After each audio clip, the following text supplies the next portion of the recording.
my actual eyesight is there's a high drive, deep center, go, go, go, we're out of here, say ya, playa. Just like they drew it up in Hollywood, Caladros, the 3-2, swing and a miss, and the Audubon Green Wave have upset the Kingsway Dragons, and this is it for good. The Audubon Green Wave are back in the Final Four.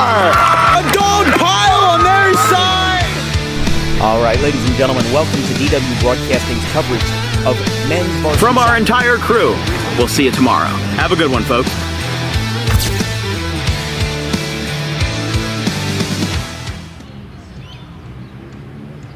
All right, ladies and gentlemen, boys and girls, it's that time of year. June is here. The dog days of summer are upon us.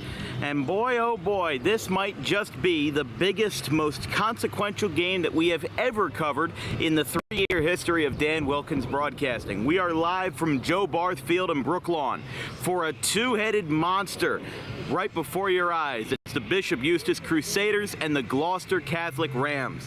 I'm Dan Wilkins with my producer, Jake Steidler. Tonight, we've got an excellent game, but you don't need me to tell you that. Everybody knows that Bishop Eustace and Gloucester Catholic are two of the best teams in this bracket, and that's why they were the 1 and 2 seed. That's why they're playing in the final. But Bishop Eustace had, I wouldn't say an easy road to get here, but to be completely fair, in the first and second rounds, they played the 7 and then the 6 seed, Holy Spirit and Holy Cross. So now they're going up after beating these two guys at home, being battle tested on the road now versus Gloucester Catholic. These schools have not played this year, but the last time they did face, Gloucester Catholic won 10-3 in the semifinal round of the Diamond Classic last year. Here's the thing though, Gloucester Catholic is an entirely different beast from 2023 to 24. They gained so much while also losing so much, and their team developed as a whole so quickly that they went from 24-7 to 25-2. It's incredible. And Gloucester Catholic's 2 losses this year have been to arguably the top public school in the state and arguably one of the best private schools in the state, Del Barton, a team that's had a couple of major league players like Anthony Volpe and Jack Leiter over the past couple of years, and a litany of minor league prospects and college studs as well. So what does this mean? Bishop Eustace is playing to get a sectional title, and so is Gloucester Catholic. They've been defending their home turf since day one, playing Princeton Day in the first round and beating St. Rose in the semifinal round. Both of these teams had the first round byes, but it was without a doubt that Gloucester Catholic was going to get here. It was a question of whether Bishop Eustace was going to get to the final round, because you had a lot of other deserving seeds in that 3, 4, and 5 spot. Not saying that they were more deserving, but I'm saying that they were good teams. They beat Holy Spirit, the 7th seed, by a score of 3-1, a game that we covered with Landon Mack pitching, and then they beat Holy Cross 6-3. Not exactly blowouts, but wins are wins. You can't judge a team winning by 3 runs and saying, oh, they should have won by more. They could have won by 1 and they still would have won the game. But here we are. We've got probably the best pitching matchup that you are going to see all season right here, right now. Tate Durius is getting the start for Gloucester Catholic, the Miami commit. He is an incredible monster. He's a two-way player committed to Miami, and he is going to be tearing it up on the field today and over in Coral Gables as well. For Bishop Eustace, it's the man who's got a 0.47 ERA, 76 strikeouts, and an incredible resume that he will carry over to his time at Rutgers. It's Landon Mack getting the start for Eustace, as we'll have starting lineups and first pitch right after this commercial break here on DWB. In life, the road ahead is full of possibilities, but to navigate it safely, you need the right skills. Harper Driving School is the premier driving school serving Gloucester, Salem, and Camden counties. With experienced instructors, many of whom are teachers in local schools, we are dedicated to your success and will help you master the road with confidence. With an over 95% success rate of students passing their road test on their first try, you know your student will be in good hands while embarking on a huge step of their young adult lives, all while avoiding the lines at the DMV and getting insurance discounts. We chose Harper, and so should you.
And here we are, Gloucester Catholic, all touching the top and the facade of the Bobby Barth dugout. And they turn their backs back to us and take the field for the South Jersey non-public B sectional final.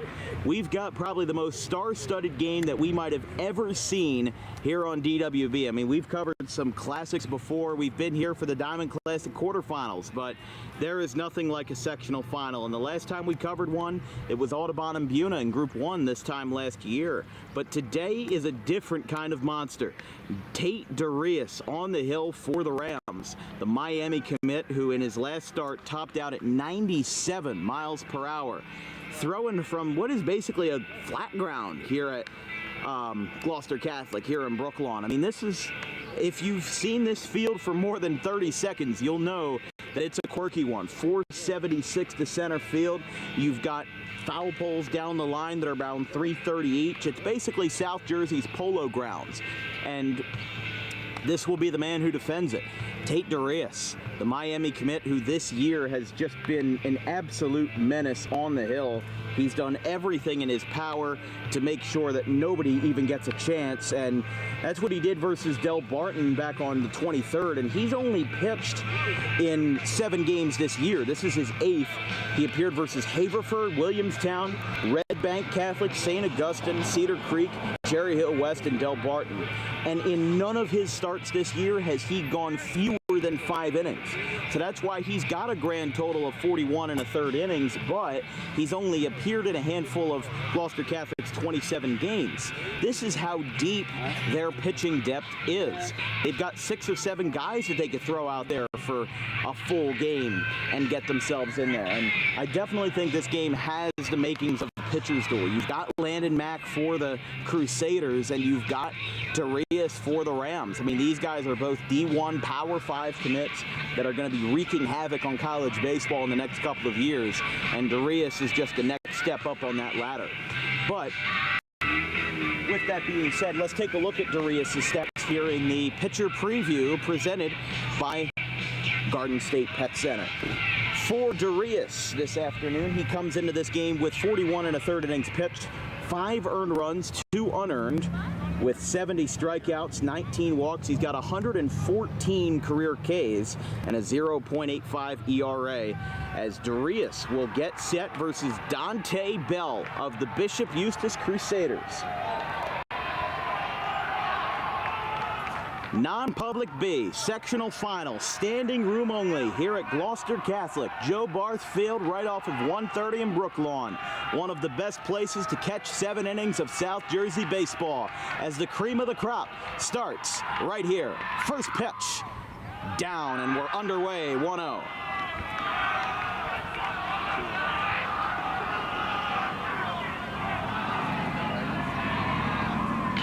Little grounder, passed short and into center field. Dante Bell gets us started with a leadoff single. And that's how this game gets kicked off.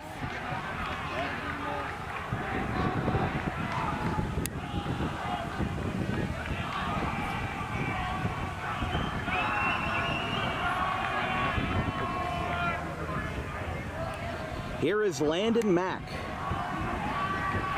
the Rutgers commit, and the other starting pitcher for this Saturday contest. Up and in, 1-0. And that fastball's got to be somewhere in the 95, 96 range. I mean, these guys are absolutely killing it out there.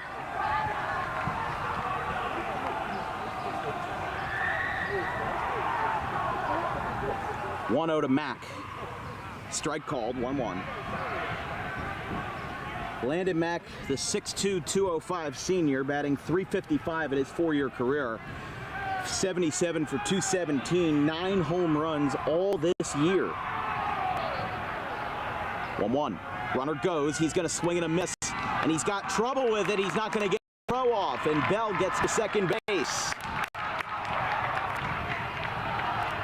Dante Bell takes advantage of a miscue by the catcher Lipoff. I don't know if he just bobbled the throw or what, but couldn't get a handle on it. And it's 2-1. The only change in the order for Gloucester Catholic tonight is that Franchitti is in the order as the DH for GC, and Sal Marziani is a defense-only player in right field. Right in front of us here for Gloucester Catholic. Eustace's dugout might be setting off DEFCON meters here in a second. Not a single soul sitting down. And it's the top of the first inning. These guys are as electric as can be. And the pitch outside, 3-1. I mean, Mack is an incredible hitter, and this is like some sort of superhero at bat right here. Two top Division I Power 5 commits, and both powerful pitchers that are opposing each other tonight here early in this championship game. That is outside. I apologize, I messed up the count there. It is 3-2. Hard to tell, there's no scoreboard here. I mean, there is a scoreboard, but it's out of our view. In front of us down the first base line in a bit of a peculiar spot. Time is called. Umpire took off his mask and said something in the direction of Bishop Eustace. Could have been a warning of sorts, I'm not sure. Strike 3 on the inside corner, and Mack disagrees. Man. Tough situation there, but that's the first out as that one rings up Mack to bring up one of Jersey's top freshmen, Dante Matarese, as we take a look at the Bishop Eustace starting lineup brought to you by Tommy D's Home Improvement.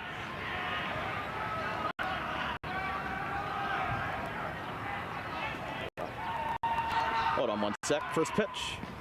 Outside. For Bishop Eustace, you just saw Dante Bell and Landon Mack. Dante Matarese is at the dish now. Roman Fiola is in right field batting cleanup. Anthony Mashuli is the shortstop batting 5th. Trey Martin is the DH in the 6th spot. Christian Mashuli in center batting 7th. Anthony Kay at the backstop in the 8th spot. And J.J. McLaughlin at second base. Same lineup as we had from the quarterfinal game versus Holy Spirit. With the winningest head coach in South Jersey history, Sam Tropiano, over 725 wins in his illustrious career. Foul back? No, it's going to be a pop-up. Out to second, and Bogart's got it. The way that kind of arced off the bat definitely threw me off a little bit, but Matarese is retired to bring up Fiola.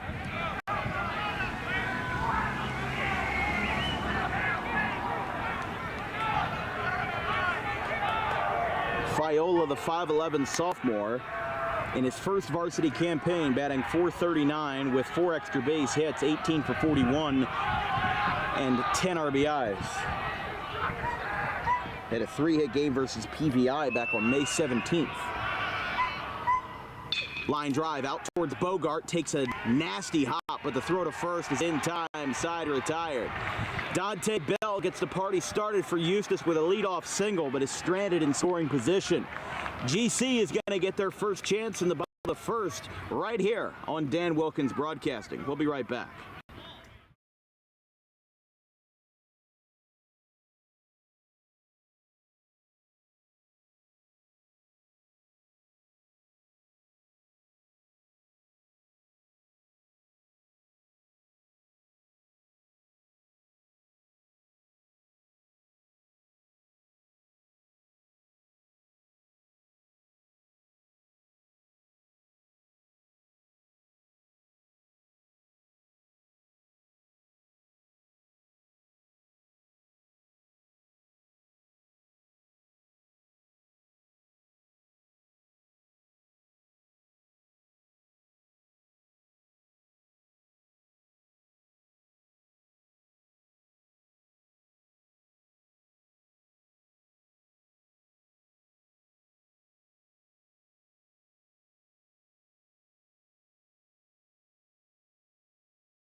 and get ready to bring it back. Bottom of the first inning, Landon Mack, the Rutgers commit, getting the start for Bishop Eustace in the black and white. The Rutgers commit with 76 strikeouts this year, almost doubling his total from the season prior. And when you've got a pitching matchup where both of your starters have sub-1 ERAs, it is something to be incredibly excited about. As here's your leadoff man, the shortstop Noah Danza for Gloucester Catholic here in the bottom of the first. Landon Mack is set, and he kicks and delivers. Fastball for a strike. 0-1. Listen to Gloucester Catholic. Their dugout is reaching all the way out here. Appeal to first says no, and it's 1-1. Fayola, as you can see right in front of us, kind of disagreed with that, but man, 1-1.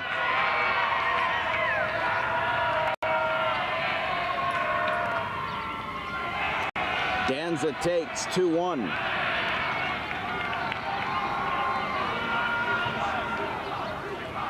Danza, the shortstop committed to the Virginia Cavaliers, fouls this one back.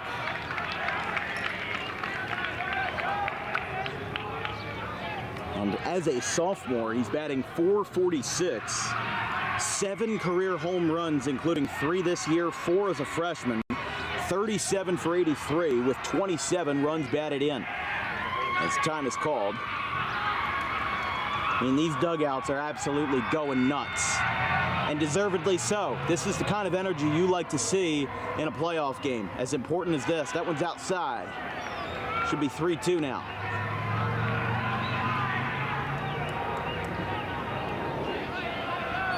Landon Mack working Danza to the bone. I guess Danza's working Mack to the bone too.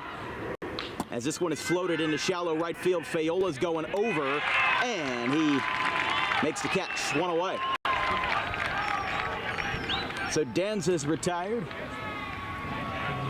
This will bring up the center fielder, Jake Terranova.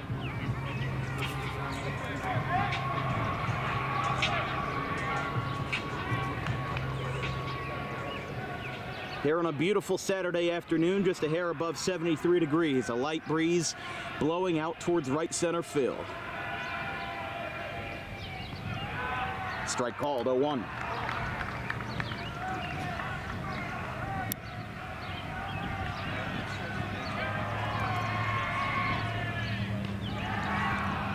Danza takes out, 1-1. Jack Mastero, the first baseman for the Rams, is on deck.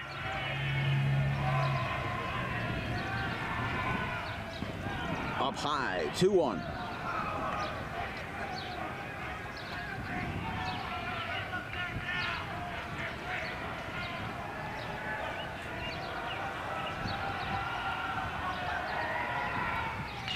Fastball, he fouls it off of his foot. It goes out to second base, and Terranova goes down. They do throw it to first, but the ball is waved dead as Terranova takes a nasty shot off his foot, and it's 2 strikes against him. Especially in a championship game. You heard how this place went from a 10 to a 0 right away.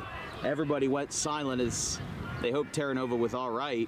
It's just a good sign of sportsmanship, but it looks like he gets up.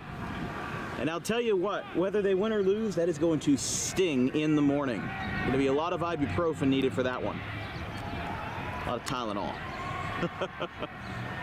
2 strikes against the center fielder, Terranova, with another lefty, Mastero, on deck. Takes that one with an appeal to third that says no. Count is full again for the second at-bat in a row.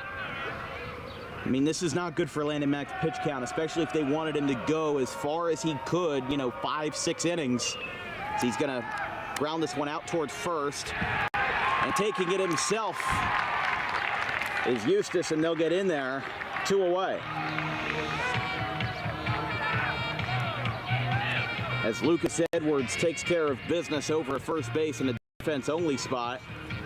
This brings up Mastero. Let's take a look at the Gloucester Catholic starting lineup, brought to you by Tommy D's Home Improvement.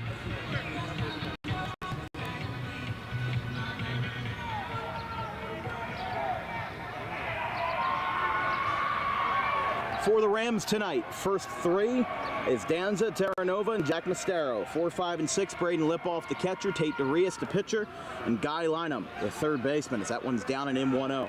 Jason Bogart is at second, batting 7th. Henry Pancoast in left, batting 8th. And Gavin Franchetti in the DH spot, batting 9th. Sal Marciani is the right fielder, defense only.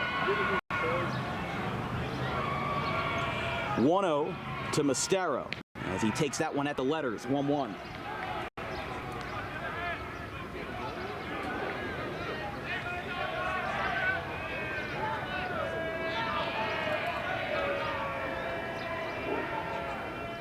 Mastero hits this one the other way, has some distance to it, and it's going to get over his head in left field. Had a bit of trouble, lost it in the sun. It goes up against the bushes, and Jack Mastero has a 2-out double.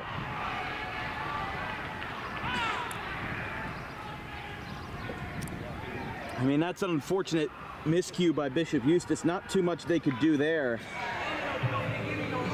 With Maderace out there, you know, the sun, it's high noon right now, so the sun's kind of affecting everybody equally. If you look straight up, you're not going to see it. And especially as a freshman, he just miscued it a little bit. And now Mastero trades off with Eustace, putting another runner in scoring position here in the first. Versus the number 4 hitter and Kingsway transfer Braden Lipoff. Strike 1, 0-1.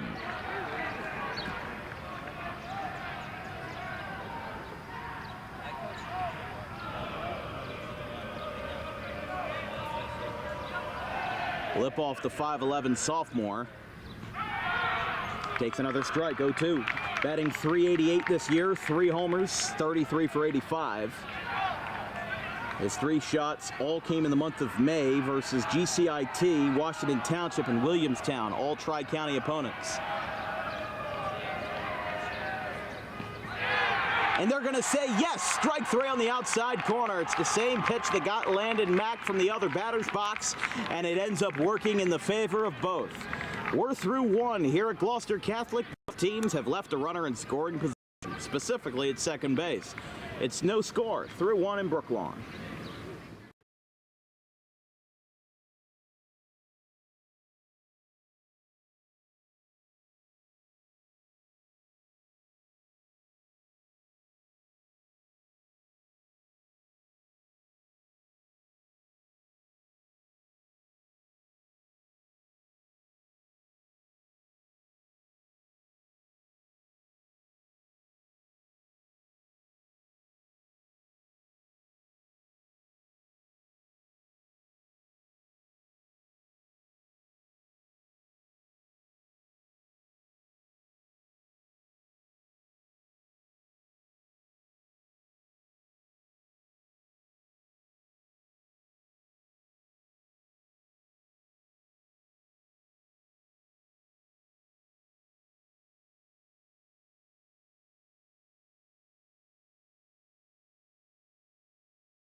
Top of the second inning, welcome to Brooklawn.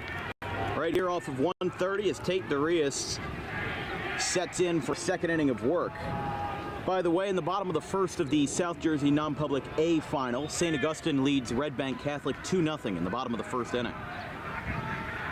That's another 1v2 game over there in the A bracket as a ground ball out towards short. Danza has trouble with it. Throw to first for a rebound is high, and he's safe.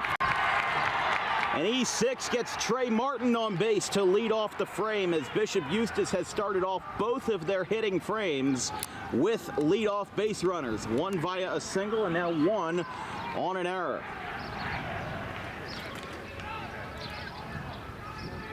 Excuse me, this is Trey Martin. That was Mashuli who just got on base.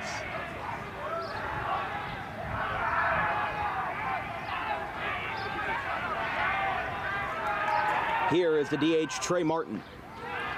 Strike called. 0-1.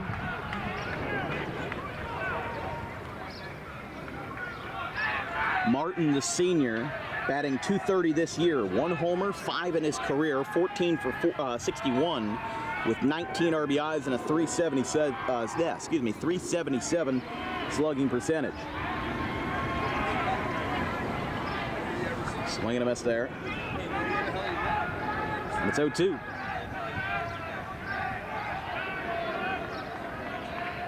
Martin, another D1 commit to East Tennessee State. As that's going to be a base hit in the left field for Trey Martin. Swinging it the other way and puts Bishop Eustace in hot. 2 runners on, nobody out.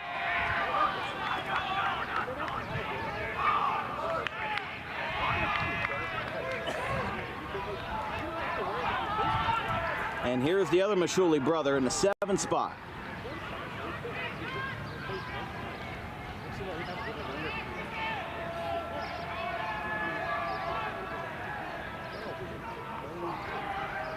Christian Mashuli, the center fielder, with the infield, at least the corner guys on the edge of the grass. He shows bunt, but very quickly pulls back, 1-0.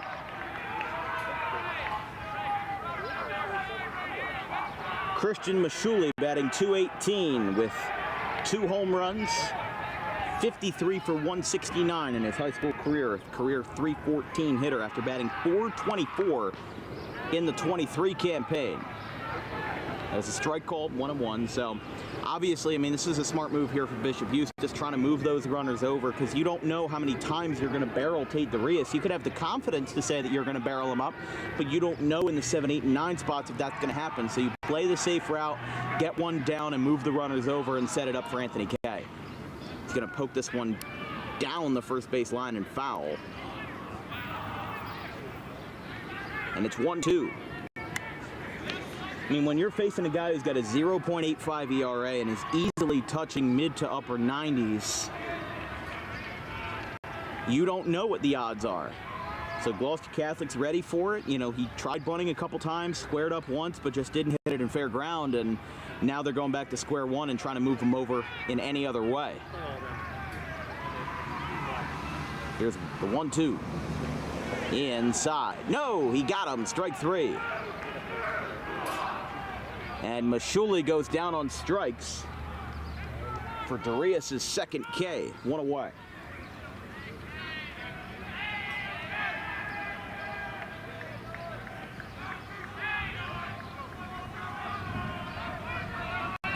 Here's Anthony Kay.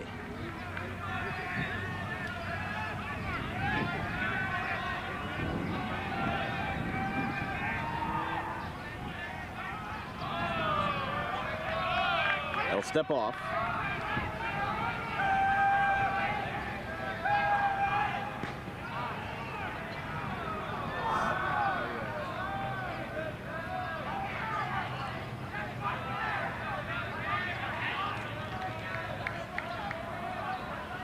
Kay, the senior catcher, gets a strike called there, 0-2.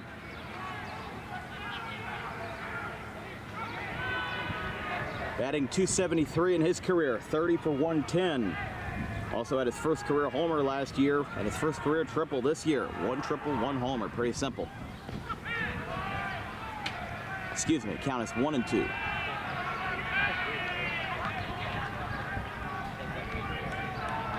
DeRias working with traffic, significant traffic for the first time tonight. 2 on and 1 out. Fouls him back. Seems like he's timing up well, and that's exactly what you need here in the bottom of the order. if you're sitting late on the fastball, you don't stand a chance. It's not like you're facing a 75-mile-per-hour fastball. You're having incredibly minute room for error, an incredibly small opportunity to react. That one is high, 2-2, just a step above the letters there. I mean, you see so many South Jersey hats here from, I saw Cherry Hill West, I saw PVI, Pennsville. Everybody has come around to watch this game on this beautiful Saturday afternoon. You know, Eustace and GC fans aside, there are people from all over the state that are coming through to watch this. And I'm not talking about reporters. I'm talking about players who have a legitimate passion for the game. Ooh, a little bit of chin music there. 3-2. So runs him up and in. You got to imagine everybody's watching Darius from behind home plate. You know, the eyes are on him. He's been in this situation before. He's going to try to prove why he's there and do it again. Count is full to Anthony K with 2 runners on. He's going to lift this one high in the air to left. It'll stay playable for Pancoast.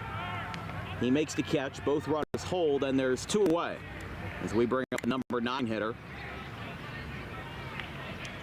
That being J.J. McLaughlin, the second baseman.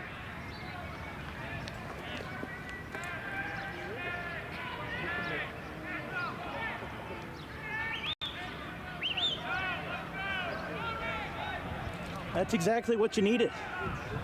You got 2 runners on, you got yourself up against the wall, but then you got a couple more punches and you're one step away from getting out of it. A strikeout looking and a weak fly ball to left. You know, Eustace has to get that momentum back into their dugout. They've got 2 runners on, but if they leave them on, that's not going to put you in a good spot.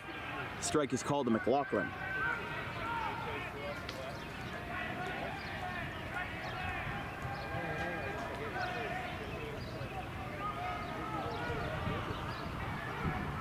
Here's the 0-1 to McLaughlin.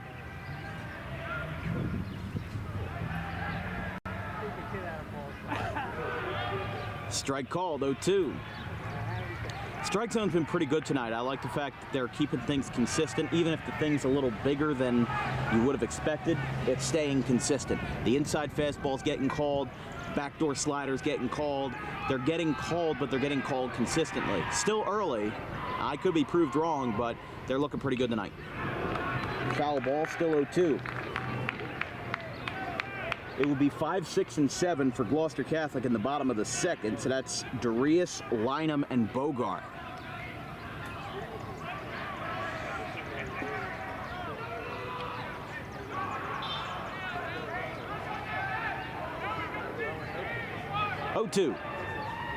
This one's poked out towards first, takes an unusual spin. Are you kidding me? They're rounding third, and he scores! The baseball just defied all laws of physics, and Bishop Eustace takes a 1-0 lead. Oh my goodness, J.J. McLaughlin have a day from the 9th spot in the order. And probably one of the funkiest bounces you've ever seen down the first base line gets Eustace on the board first.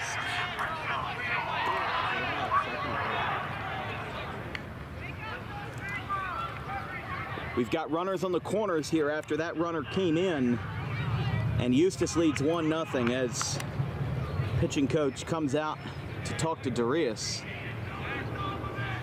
Man, that is something special. But that happens. You saw it with Nick Swisher and Ramon Pena a couple years ago in the Cleveland game. Sometimes you have to do things a little differently, and that's how you win games. Darius will have to shake that from his head and get out of it here. As Darius, I mean, he is an incredible pitcher, but obviously that's not his fault, the way that ball bounced. It's an earned run in the books, but definitely if people look at that, if scouts look at that, they're not going to count that against them. In 99 out of 100 times, that's an easy 3 unassisted ground out, but just that funky spin, it's almost like an ankle breaker in basketball. Just crossed him up.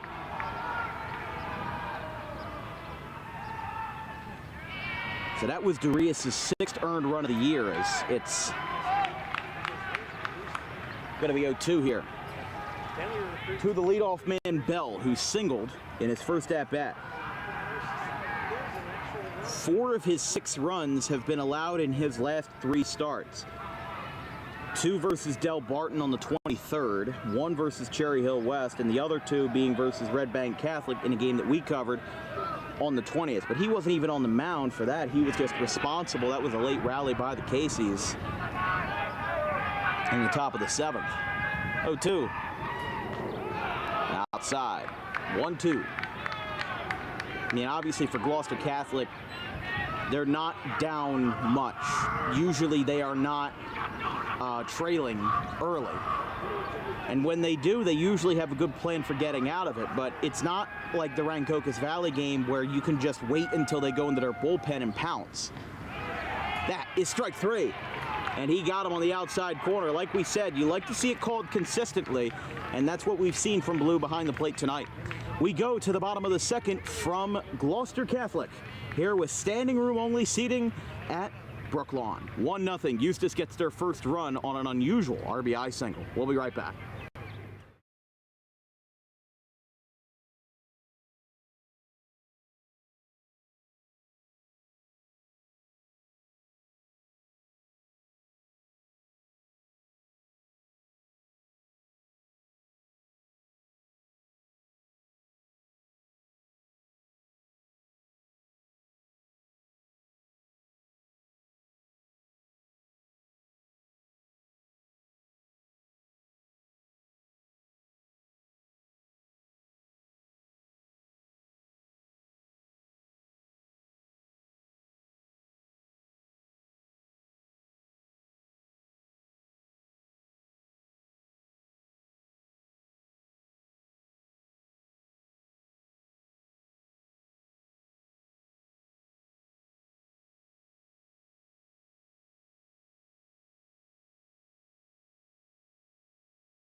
Bottom of the 2nd here from Brooklawn. Tate Darius leads off the Miami commit.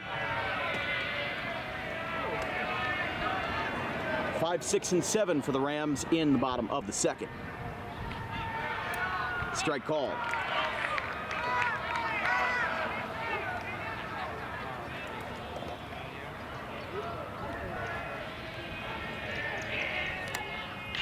Darius pokes this one the other way into right field. That's going to be a base hit. They're going to fire for a 9-3, but they don't get it. A great hustle by Darius, and also a great effort from Fayola to go for that coveted 9-3 ground out. Don't see that every day. You don't even see that every year. But Darius gets a base hit.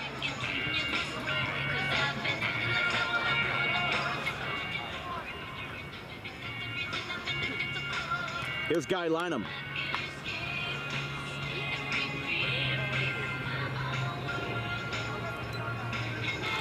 If you're just tuning in, Bishop Eustace got their first run on the board on a wacky RBI single by J.J. McLaughlin. The ball rolled foul and went back fair. It crossed over Jack Mistero, trickled in the right, and they got their first run in that manner. So here's Lynham.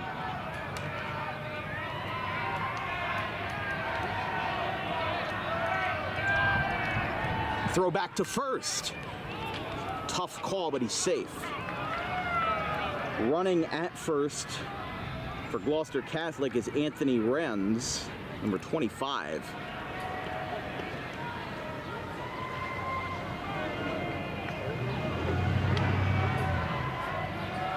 First pitch to the lefty Lynham, class of 26 sophomore.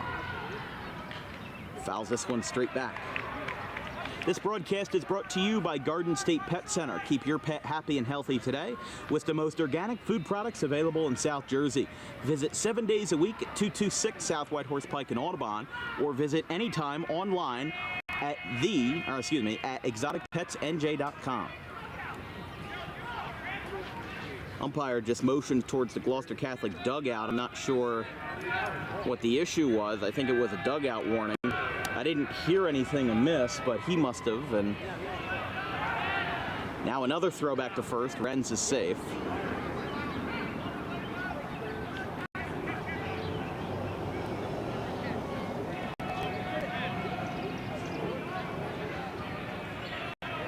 Oh, 1 to Lynham.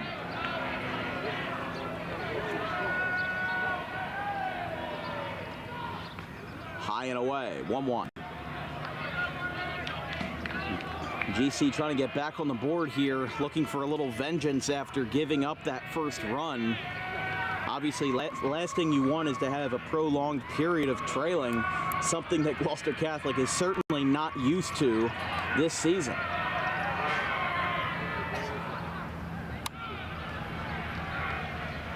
That is down, 2-1.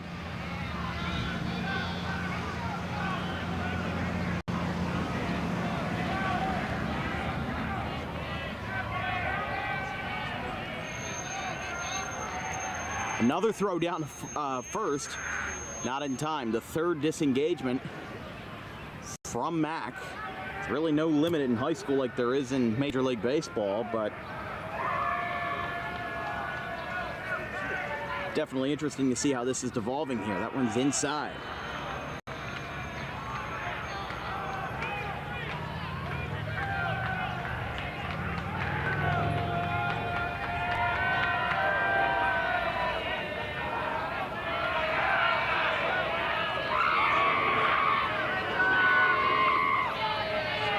Three balls to Lynham, another throw down to first.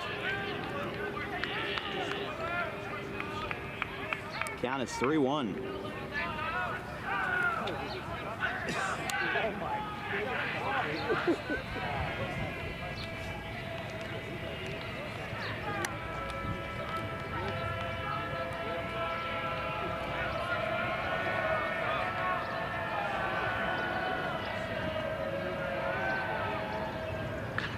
Lynham gets a hold of one down the left field line. It is caught at the fence, and Lynham is retired. Out number one.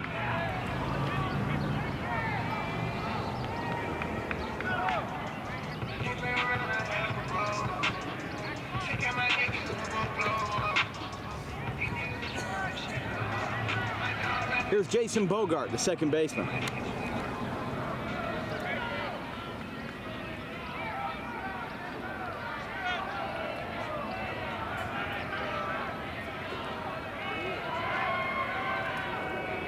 Henry Pancoast, the left fielder, on deck. High and away, 1-0. Don't forget to tune in tonight at 7 o'clock as DWB unveils their 2024 football schedule.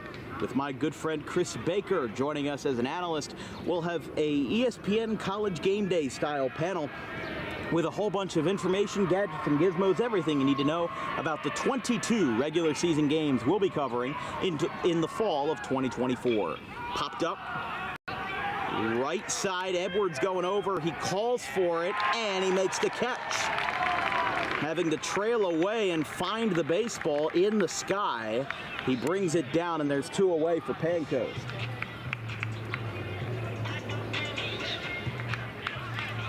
This is a great response from Eustace here. They started off hot, they got their first run, and now they're defending that 1 run. This is a pitcher's duel we're watching right now. You don't know if it's going to be 3-2. You don't know if it's going to be 1-0. This game could very well end up going back and forth the whole way and end up ending 10-9. You don't know. It's not like football where you know going into it, oh, this is going to be a 45-0 game. No, it's very unusual. I mean, it's as good as you can get. A 2 seed versus a 1 seed and 2 of the top non-public teams in the state, let alone in South Jersey. These guys are going to fight, and they're going to fight until the final pitch.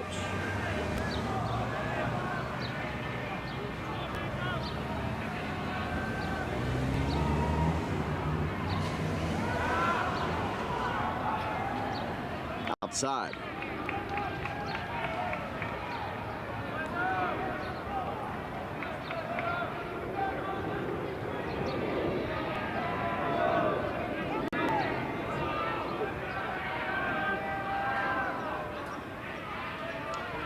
Mack now a throw back to first. He is safe.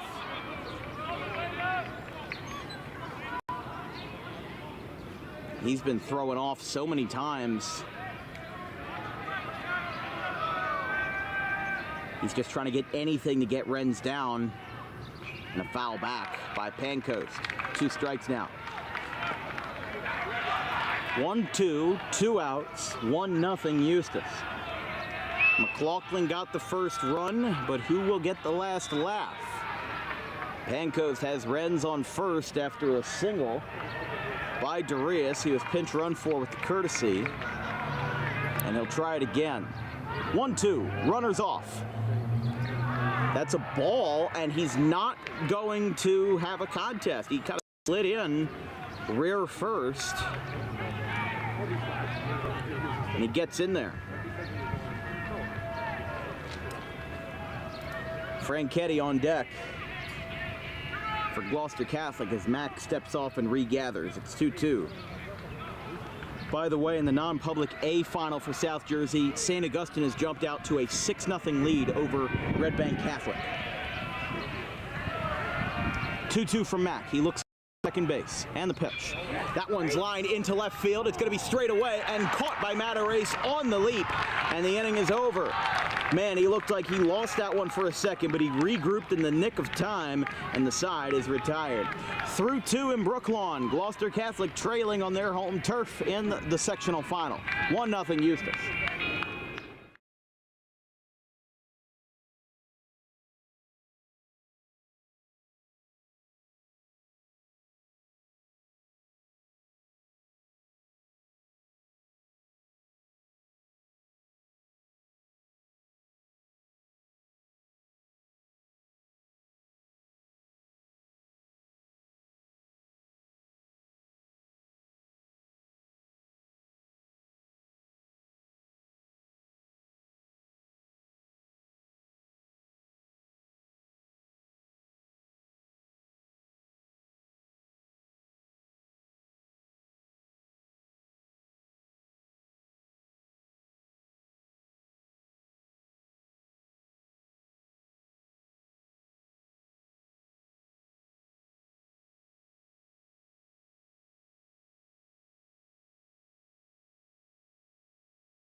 Top of the third, Tate Darius back out there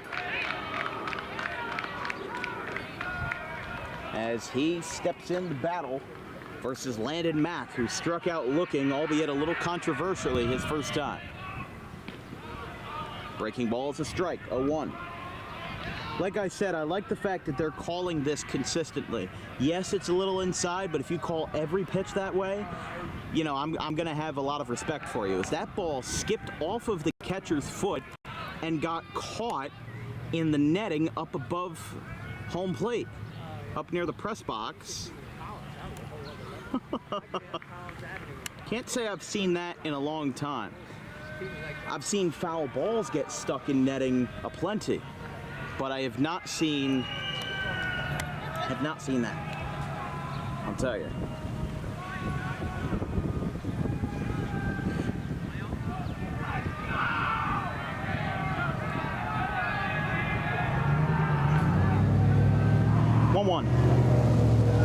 Appeal to first, or excuse me, appeal to third. Says no, I didn't see anything. Hard to tell here. The sun is kind of impeding my eyesight a little bit. It's not going to matter. Here's a ground ball to Danza, picks it up, throw across, is in time, and Mack is retired. He's 0 for 2 tonight. One away.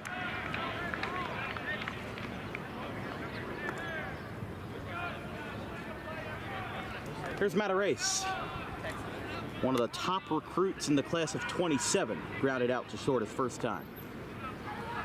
Our next broadcast after today, excluding the football reveal show, as Matarace lifts this one high but foul, will be Monday, June 4th, with the public sectional finals. We are not sure what game we're covering yet. We have two options. It's either Gloucester Woodstown or Egg Harbor Township and Eastern. That's Group 1 or Group 4.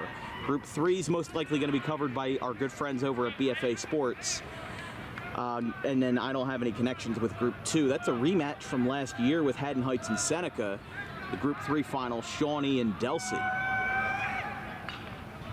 Chopped foul.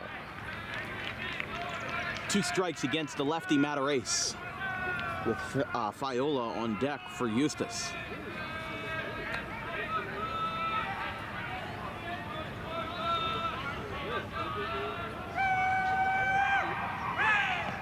Outside.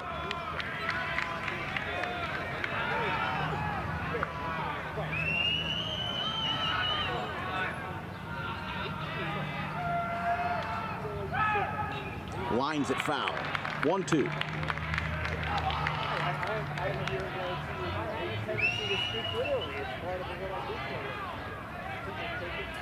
St. Augustine has scored another run. It is 7-0 St. Augustine over Red Bank Catholic. 5 runs, 5 hits in 1 inning for them.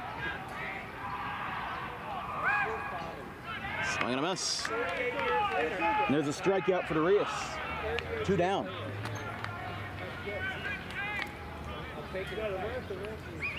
Strikeout number 4 for Darius, as this brings up yet another lefty and Fiola. I mean, this lefty-heavy lineup is really helping because they're facing a right-hander. If they threw somebody like Jack Mastero out there or another left-hander, you'd probably have a much more difficult time, but Darius is so overpowering that it doesn't matter what side of the box you're standing in, you're going to have a tough time either way. And very quickly, it's 2-0 to Fiola, who grounded out to second his first time. Eustace with 1 run on the board on an RBI single by J.J. McLaughlin. Strike call.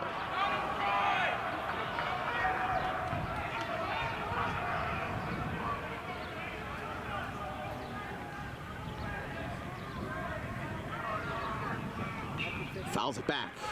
2-2. On deck would be Anthony Mashuli if the inning continues.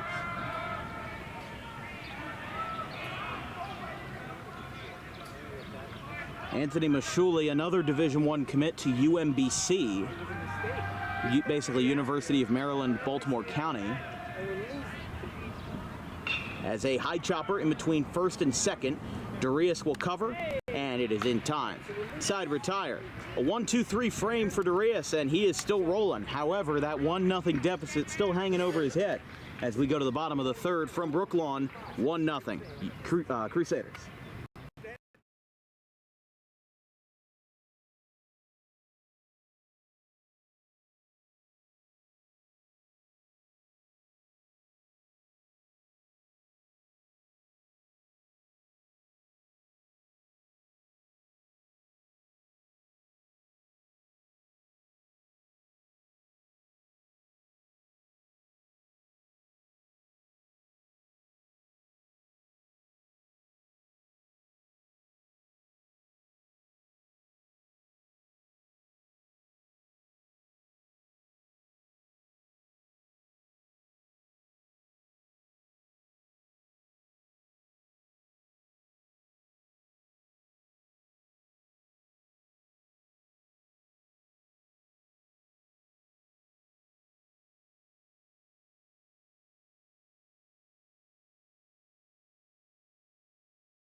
Landon Mack on the hill in the bottom of the third.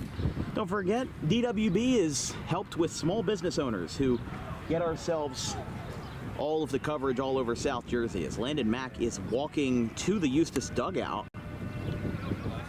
Oh, he's getting a getting Gatorade here. Now, we learned in the quarterfinal round that Landon Mack, he's a type 1 diabetic. So he actually had to have one of his sensors checked in the 7th inning of the quarterfinal game. So, I mean, it's not too hot out here, but when you're wearing a black jersey and it's 70 degrees, 75 probably, you're still going to be dealing with a lot of sweat and a lot of dehydration. So because he is a type 1 diabetic, that is something that he has to handle. Strike called. As Franchetti takes a strike. 9-1-2 for Gloucester Catholic. Franchetti, Danza, and Terranova. Yeah, you can see he threw his warm-up pitches, and then as we were about to get going, he walked back to the first base dugout. I think they either put some water or some Gatorade, something with electrolytes in his cup. Someone's outside. 2 balls, 1 strike. But yeah, we were talking about the Mashuli brothers. Anthony is committed to UMBC. Christian Mashuli is committed to Bloomsburg University.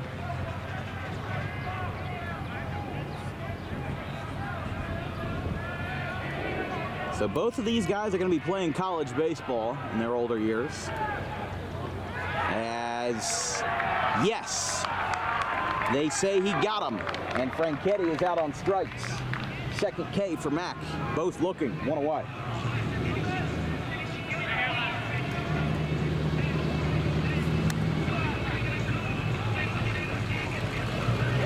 I mean, we got here an hour before the game at 11 o'clock, and we had to park almost a full block down the street and walk the equipment over. I mean, this place was hopping and jumping a full hour before the game.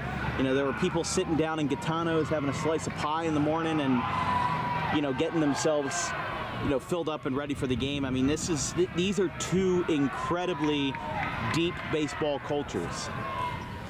You know, when we were here for the quarterfinal game last week, not here, but for Bishop Eustace, they were playing the Holy Spirit. It was a 12 o'clock game, and when we got here at 10:30, there were people having barbecues in the Eustace parking lot. As a swing and a miss by Danza makes it 1-1.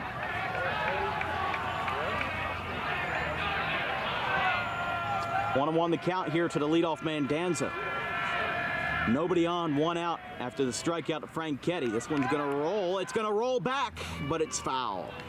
It was on its way, but it crossed over the first base bag foul. We almost had an exact repeat of the McLaughlin incident earlier. As we said, Danza headed to Virginia.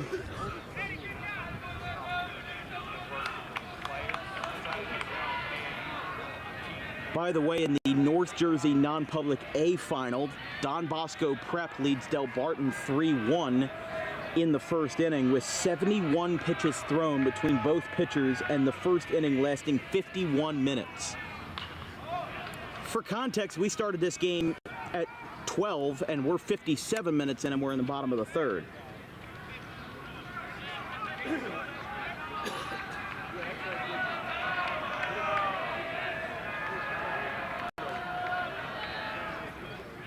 Swing and a miss. He got him. Mack goes back to back. 2 down.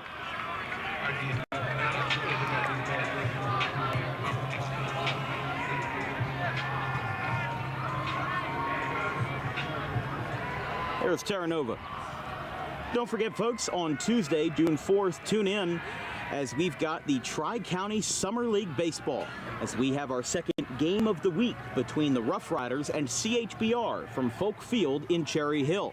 The semifinalist CHBR team from last year looks to rebound off of a big playoff upset last year, as that one is a strike called, as they'll face off against the Rough Riders of Haddonfield, the reigning Tri-County champions from last year, under a new head coach after Thomas Gasse left the organization to be a bullpen catcher for the Reading Fightin' Phils. Tune in at 6:10 on Tuesday, June 4th.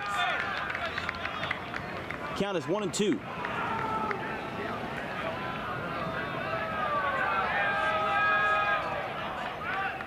Sends this one the other way. Got a little jammed, but Matarese is there. Inning over.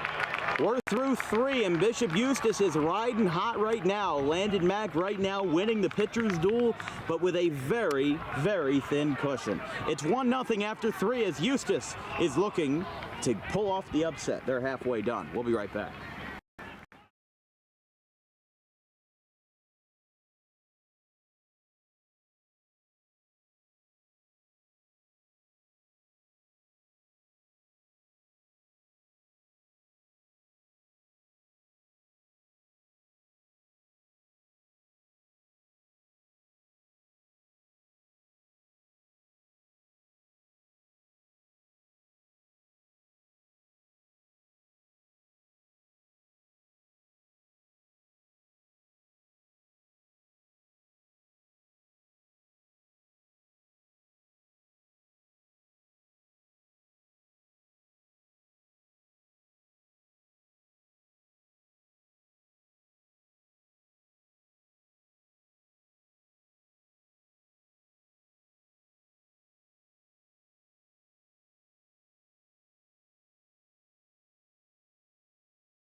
Top of the 4th inning here on DWB. Got an excellent game so far. Bishop Eustace leads 1-0 over Gloucester Catholic. As the first pitch is a ball. 1-0 to Anthony Mashuli. It's time for DWB Trivia Time, as we bring back this wonderful tradition for the 4th inning. That'll be continuing all throughout this summer. We've been doing it, really for the past 3 years. But today's question is, what do Nolan Ryan, Jackie Robinson, and Ernie Banks all have in common? A, all played for California teams. B, all were switch hitters. C, all were born on January 31st. or D, all went to high school in Texas? The answer will be revealed in the bottom of the 4th inning. I had a fun time with this one. I always like doing the trivia time questions because, you know, I am a passionate baseball fan, and even though what I cover is high school and collegiate athletics, you know, my heart is always in these funky back roads of Jersey, you know, where we're covering games from all around and getting some excellent games out of it too. But Darius versus Mashuli lines this one over the middle, base hit into center field. Terranova picks it up, and he'll get the party started in the 4th as Trey Martin is next. This broadcast is brought to you by Tommy D's Home Improvement. Make your dream kitchen come true today with wholesale kitchen cabinets and countertops at heavily discounted rates. Visit today at 612 Creek Road in Belmar, next to the 42 on-ramp. And also, this business is run by an 18-year-old high school student. I graduate in a week and 6 days from Audubon High School. A lot of this is funded by small business owners, and all of the commercials you see here on DWB are filmed, recorded, edited, and produced by me. I put in the work to do this so that I can bring all of this wonderful baseball content to you guys at home as Mashuli gets into second base here. So if you are a small business owner and you want to get in on the advertising game, packages start for as little as $250 for 6 months. Send us an inquiry today at thedanwilkinsshow@gmail.com. If you're just a fan who wants to contribute, we also have a Venmo. It is at DW Broadcasting. The graphic on the bottom has a dash in it. There's no dash, there's no hyphen. I put that in by mistake, but it is just DW Broadcasting. All funds go towards my college fund and travel expenses, gas expenses, upgrading the equipment, you know, making sure that this business keeps the lights on. So any help will be greatly appreciated as we bring you South Jersey baseball around the clock. Darius with a 2-1 count here against Trey Martin as they've got a runner in scoring position after Mashuli advanced on the wild pitch.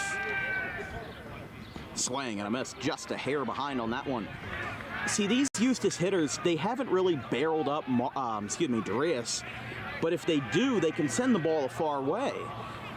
They just have been just a tad behind, just a tad in front.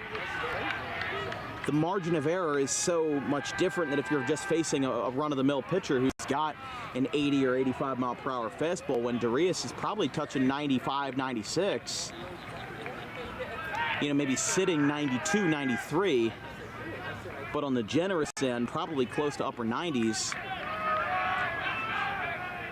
I mean, you don't need a bachelor's degree to say that's difficult to hit. Martin strikes out for Darius' 5th K of the afternoon. I'm all the way out in right field. I'm trying not to be a distraction. As that one is down. He got canceled. People are canceling.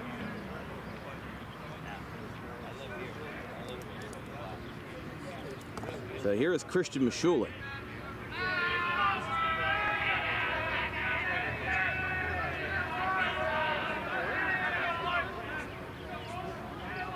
As we said, Christian to commit to Bloomsburg. His brother Anthony committed to UMBC.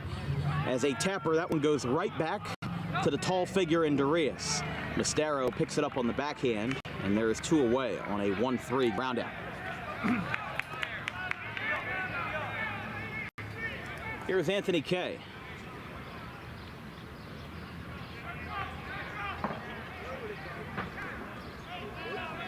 Anthony Kay also committed. Not going as far as Bloomsburg or UMBC, but he is going up to Ewing to play baseball for TCNJ and the Lions. We covered them back on April 5th this year as a part of a DWB triple header. A game that TCNJ won versus Rutgers Camden 4-2 as Jordan Gray threw a complete game. Count is 0-1 to Kay, who popped out in his first at-bat. Darius dealing once again with a runner in scoring position here in the 4th.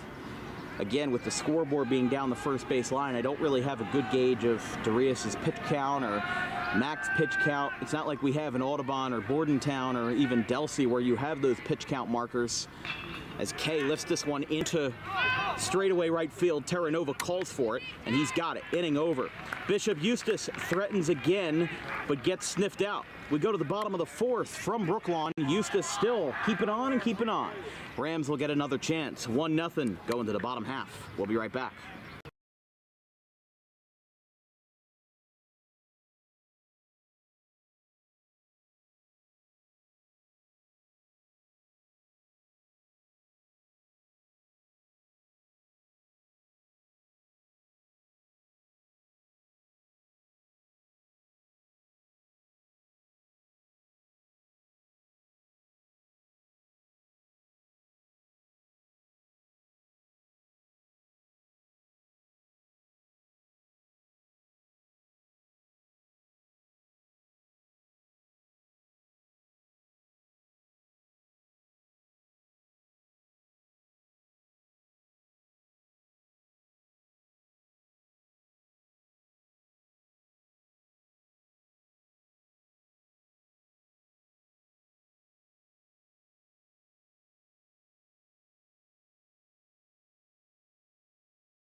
Bottom of the fourth inning, the first pitch wasting no time. That one goes into right field, went right through.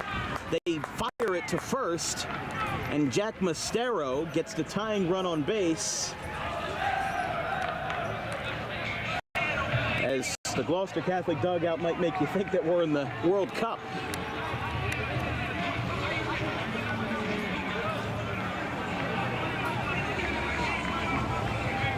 All right, it's time for DWB Trivia Time. Today's question is, what do Nolan Ryan, Jackie Robinson, and Ernie Banks all have in common? And no, the option is not that they're all Hall of Famers, because that is true. But the options are A, they all played for California teams. B, they are all switch hitters. C, they were all born on January 31st. Or D, they all went to high school in Texas. As that one is throwback to first. Producer Jake Steidler, you got a guess? A. You're gonna say A. You'd be incorrect. It would be C.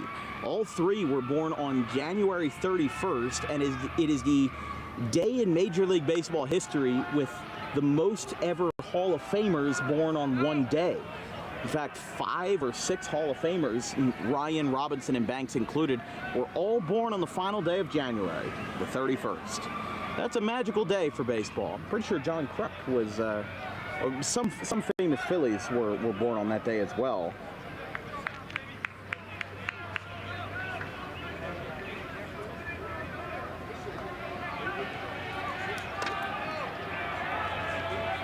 Mastero now 2 for 2 after his base hit. Another throwback. He's upstanding. As Lipoff still trying to battle here.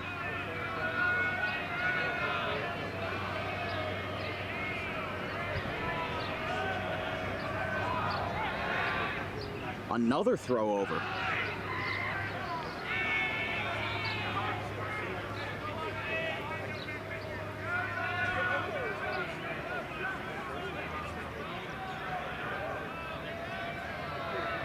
But something with baseball players and birthdays is definitely a fun rabbit hole to go down. Considering Ricky Henderson and Nellie Fox were born on Christmas Day. Edgar Martinez was born on New Year's Day. Kevin Millwood on Christmas Eve. It's a fun thing to explore, but now's not the time for exploring, as a strike is called the lip-off. Tying run on first for Gloucester Catholic. I mean, it seems like they're running out of outs, but with one swing of the bat, they can turn this game on its head. Mastero steps off, and strike three. Lip-off disagreed, and he'll go back to the dugout as that's the fourth strikeout for Mac, bringing up Darius.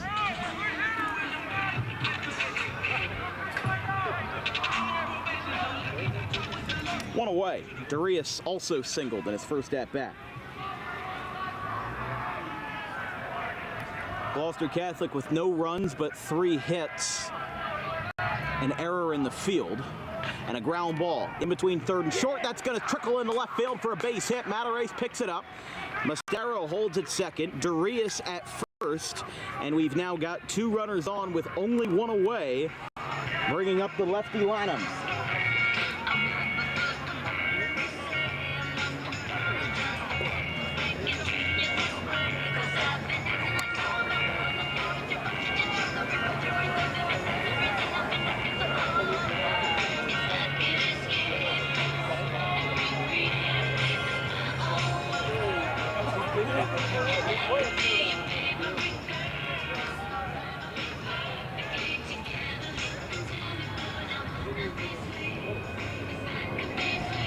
Just a quick infield meeting here.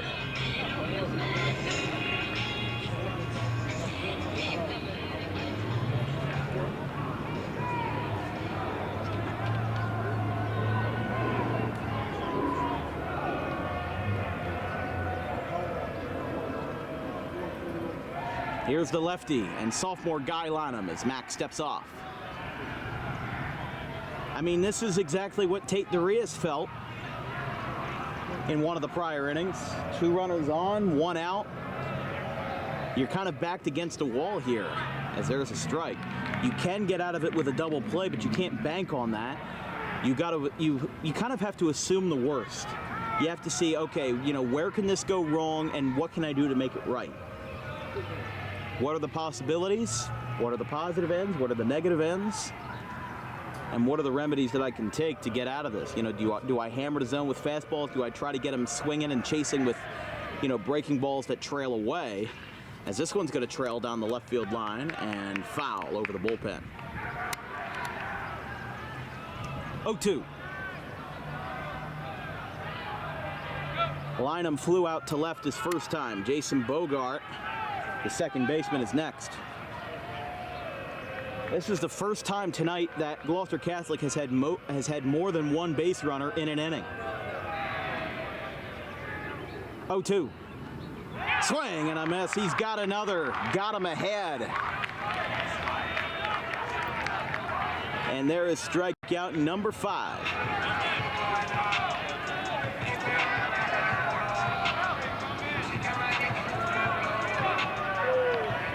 And this game is getting more intense by the minute.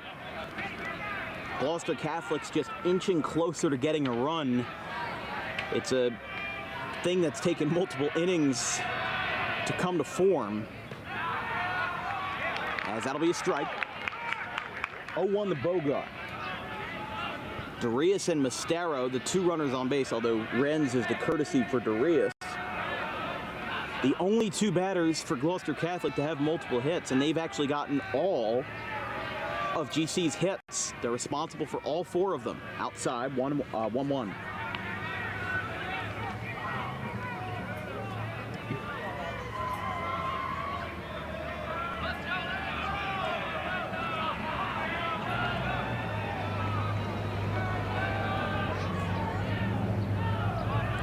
Outside.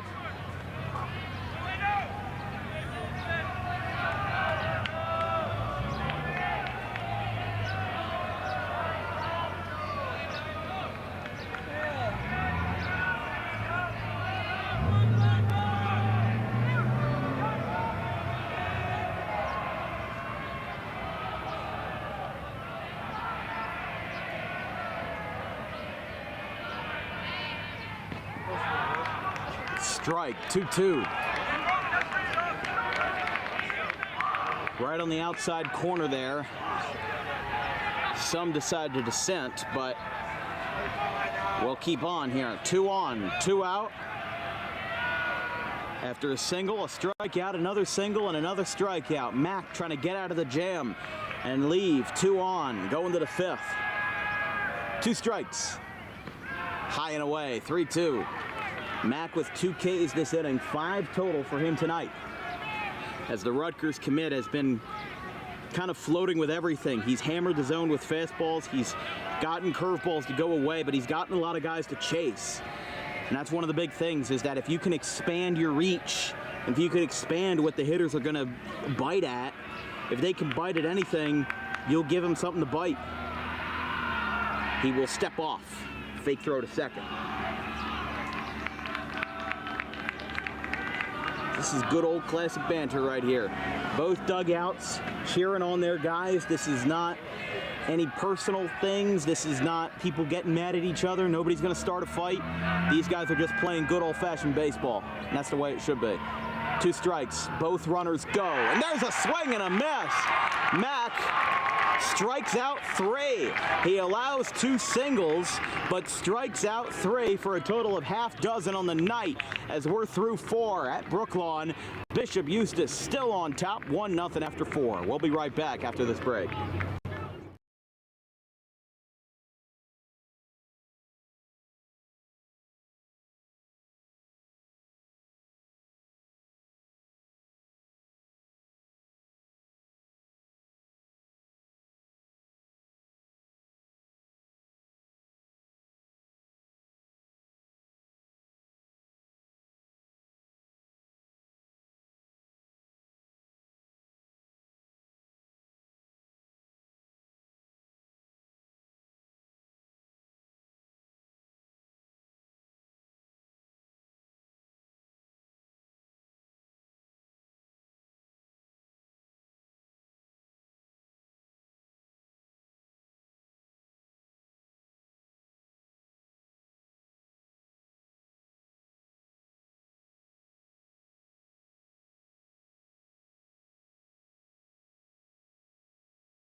Top of the 5th inning, you can see just how large this crowd is. Everyone is standing shoulder to shoulder. Even the reporters are standing shoulder to shoulder. There is only standing room only. I mean, this place was packed to the brim 45 minutes before the game started. Everyone is here from corner to corner. Even next to our broadcast booth, there are people standing around everywhere. We've got a packed house tonight. And even for Gloucester Catholic standards, this is still a packed house. That's going to be a fly ball on the straightaway right. Marziani makes the catch. 1 pitch, 1 out. And McLaughlin is retired.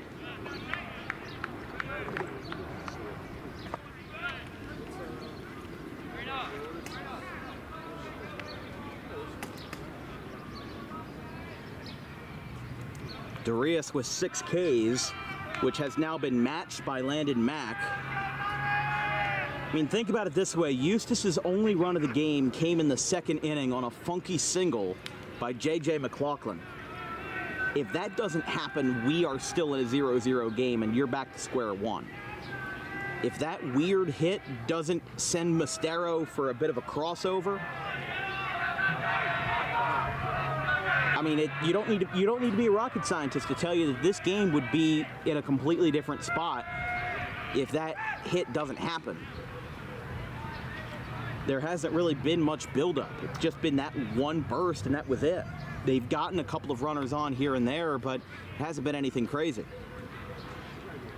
As Bell, 1 for 2. He led off the game with a single, but then struck out in the 2nd. Curveball, appeal to first, says no.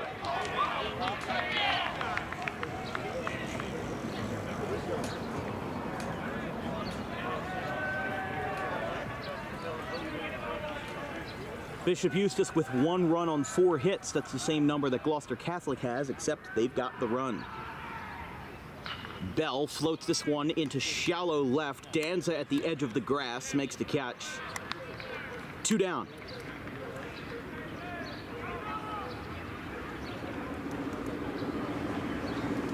I mean, Gloucester Catholic, the fact that they are 25-2 and would be 27-0 if it weren't for a Diamond Classic semifinal loss to arguably the best public school, one of the best public schools in the state, Cherry Hill West, and then a loss to a nationally ranked powerhouse in Del Barton that is 29-2, with both of those games being incredibly close, 2-0 to West, 3-2 to Del Barton. It's not like they lost to any scrubs. They didn't even lose to good teams. They lost to incredible powerhouses and behemoths. There's a strike called. 2 balls, 1 strike to Mack after the fly out to short by Bell. Mack charges one foul.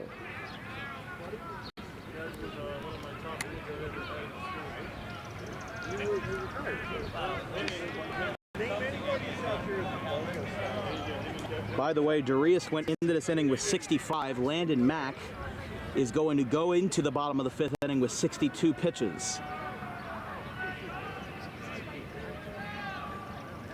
Mack hits this one well into right field, but Marziani is there as that ball just kind of died with all the momentum, and the inning is over. Eustace goes down 1-2-3, and while the offense seems to be flatlining a little, their defense is still stepping up and stepping up again. We go to the bottom of the 5th, 1-0 Eustace still.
Landon Mack still cooking here in the bottom of the 5th.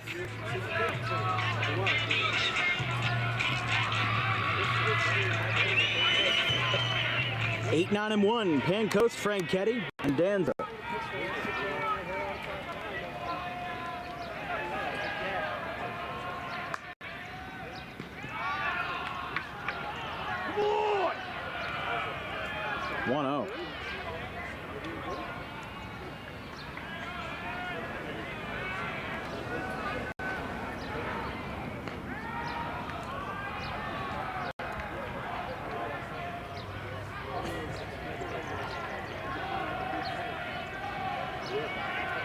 2-0 now. As we said, Mack came into this inning at 62 pitches. That's number 65, and it's low, 3-0. Pancoast lined out to left his first time.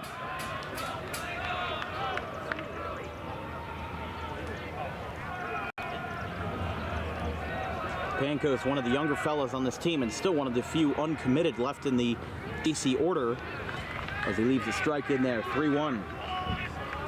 I mean, Mack's definitely going to have to calm down here. He can have a slip-up or two versus the cream of the crop, but you can't be slipping up versus the 8-9 hitters.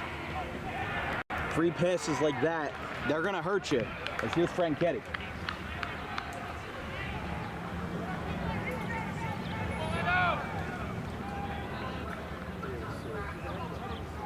Believe it or not, here in the bottom of the 5th inning, that was the first walk surrendered by either pitcher. Every at-bat that ended was either with a strikeout or a ball put in play. That was the first free pass allowed by either Landon Mack or Tate Darius. And that's one of those details that, as we've got something going on down at the GC dugout, I think they're putting in a pinch hitter for Franchetti.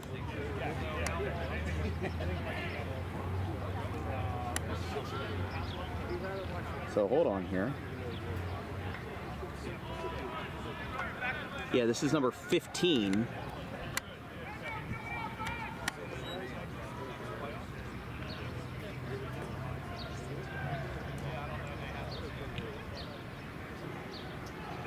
I do not have a number 15 on my roster.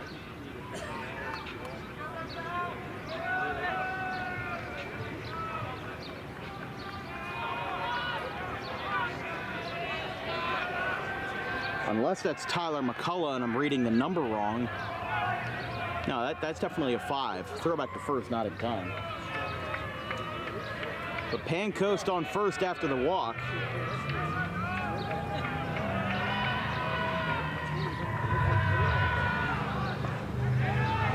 Strike called, 1-1.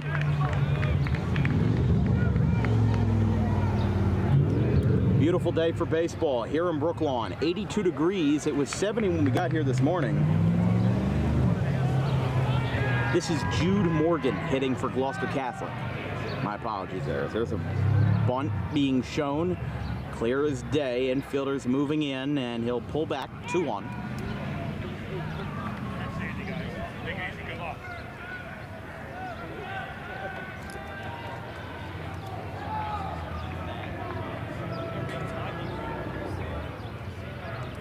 So Gloucester Catholic pulling out some of the bench here in the bottom of the 5th, trying to get on the board as a throw back to first, not in time. This broadcast is brought to you by Vincent's Lawn Care. Summer is here, and if you need your lawn taken care of with excellent service from an excellent source, give Vincent a call today at 609-413-0403. Whatever you need, weekly, bi-weekly, or anytime service, you can call anytime and get a response anytime. Again, that's 609-413-0403 for excellent lawn care right here in Camden County.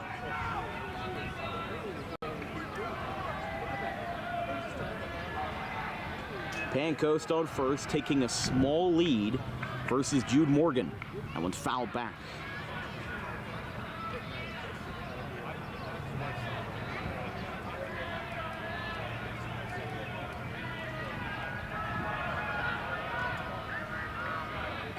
By the way, in the South Jersey non-public A final, St. Augustine has jumped out to an 11-2 lead over Red Bank Catholic after 4 innings.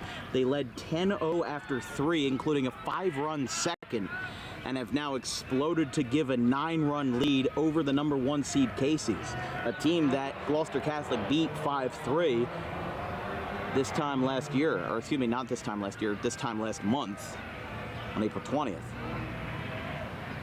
Swing and a miss.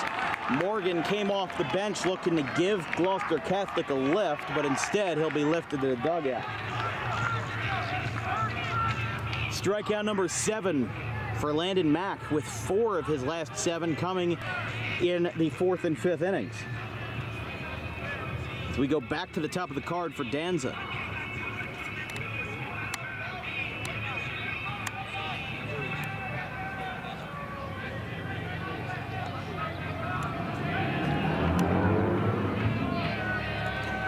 Mack working from the stretch. The pitch grounded in fairgrounds out towards short. He slips, he falls on his rear, and it goes in the left field. So the miscue puts Pancoast the tying run on second.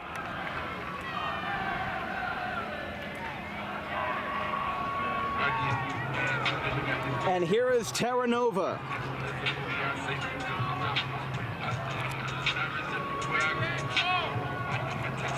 Well, he scored as an E6 on Mashuli as he didn't really miss it. He had a beat on it, but I think he lost his footing. His outfield shifting a little bit and playing deep. Terra Nova's homered here a couple times this year to the short porch and right field. He's 0 for 2 with a ground out and a line out to left. Low, 1-0. This is an excellent ball game, and it's just getting better. It's like a fine wine, aging with time and aging gracefully.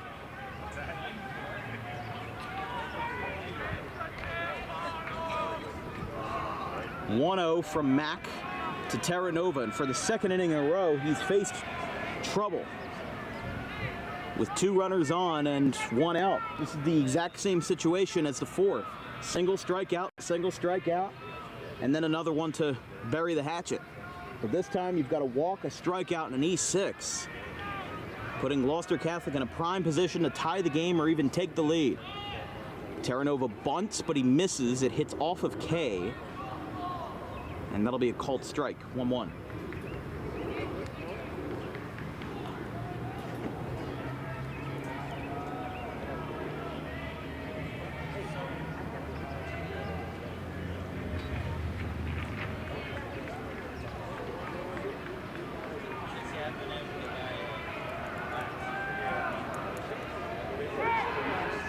They'll throw back to second as Mack steps off the mound.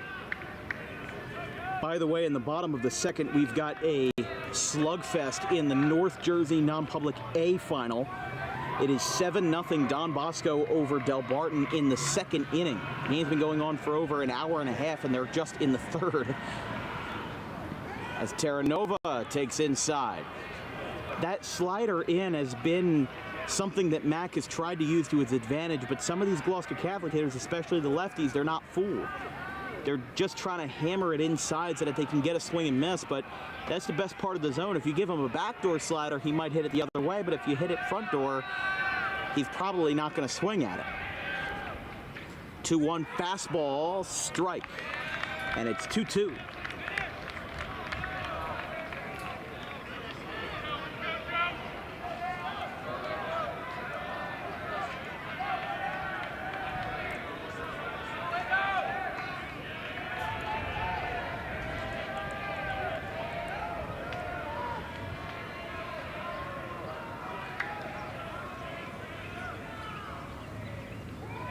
That's gonna hit him. It hit him.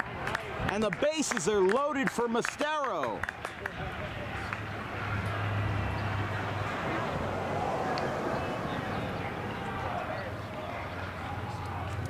Definitely landed Mack with his most stressful inning yet. I mean, like we said, this was my biggest concern with Bishop Eustace. You played Holy Spirit in the first round, you played Holy Cross in the second round. Those are 7 and 6 seeds. You know, I'm an Audubon kid. I just came from watching Audubon yesterday absolutely roll through their first and second round opponents, but then crumble in the semifinal versus a more competitive team. This is what I'm concerned about with Bishop Eustace. They played teams that aren't really on the same pedestal. They're not even on the same ladder as Bishop Eustace. And now you're playing the three-headed monster, the behemoth that is Gloucester Catholic. Now you've got bases loaded and 1 out. Mastero takes a strike, 0-1. But no hits in this inning, just the 4 that Gloucester Catholic has had before. A walk, a strikeout, an E6, and a hit by pitch have loaded the bases here in the 5th. As Mack, with that pitch count up, they might have to go to the bullpen soon if this goes awry. Line drive foul. Just nicked it off the bat, but it was enough for a strike, and it's 0-2. It was enough to make some contact at least.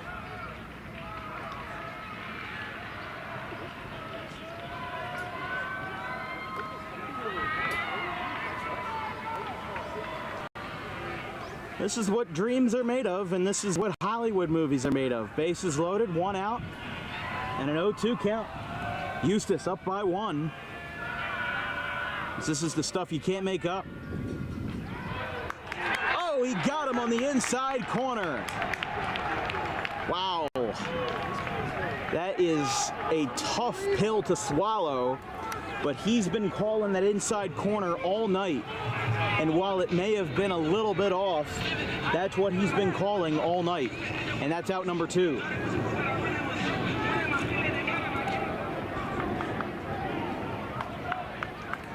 Here is Lipoff. He has struck out looking twice as Mac has recorded his 8th strikeout. He had 12 versus Holy Spirit in the first round of the playoffs, or I should say the quarterfinal round. As here we go. Strike called to Lipoff. As we said, as the cleanup guy, he's 0 for 2. The men in front of him and the men behind him have done a lot of work, but Lipoff has not really given the same. Oh, that one hit him, and the game is tied. It hit him on the shoulder, and it's a 1-1 game. Just like that, it got him on the shoulder. And after Mostero's strikeout looking, that sent some fans to a dissent. Gloucester Catholic gets an incredible break as Mac's curveball trails up and in, doesn't hit the strike zone, but instead hits the catcher, and it's a 1-1 tie game as Renz will run for Lipoff.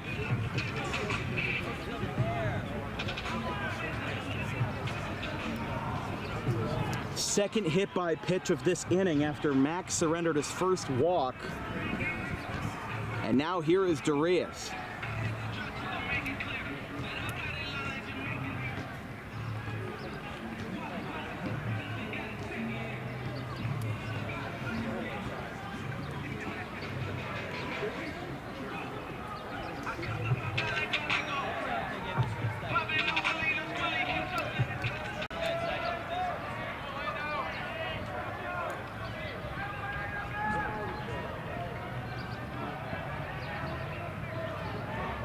Here is Darius, the Miami commit.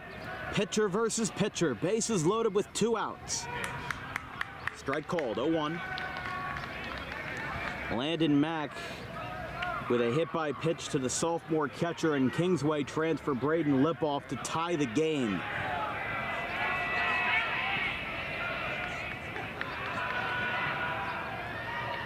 The 0-1. Darius got on top of it and chopped it foul. Gloucester Catholic sending the most men to the plate that they have tonight. This is the 7th man to grab a bat this inning. And in fact, that is something that neither team has done. Eustace brought 6 in the second in the inning that they scored their lone run. Gloucester Catholic looking to turn the tide and take the lead. The 0-2 from Mac. Outside, 1-2. 1-2. As Mac's going to get ready to go again. Nowhere to run, nowhere to hide. 2 strikes, 2 outs, bases loaded, and a tie game in the 5th inning. Mac looks back at his base runners. And a high chopper. That one goes off of his glove. He rebounds, and the throw is in time. He gets out of the jam. A high pitch ties the game, but Mac recovers after dropping the ball out of his glove. He picks it up and gets the 1-3 ground out to get out of it. We're through 5, and Gloucester Catholic has sent this game right back to square one. 1-1 after 5.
Top of the 6th. Matter Race getting it started for Eustace as it's the 3, 4, 5 guys, the cream of the crop. Matter Race, Fiola, and Anthony Mashuli. And that one misses, 1-1.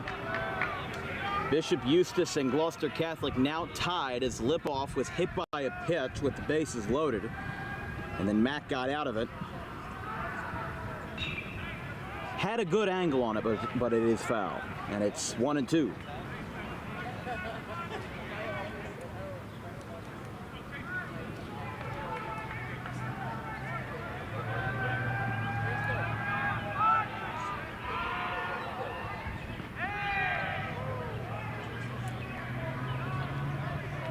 Two, just missed on the corner. Again, don't forget tonight, we'll have the DWB football reveal party for our schedule, the 22 games that we'll be covering in the regular season. 7 o'clock tonight. Chris Baker, Ryan Sieber, Vincent Folk, they're going to be there.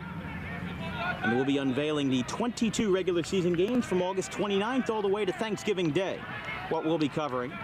I'll tell you right now, Gloucester Catholic does have a game. So, if you're a GC fan, tune in tonight and see where your team lands. Foul back. Matter Ace 0 for 2. A ground out and a strikeout.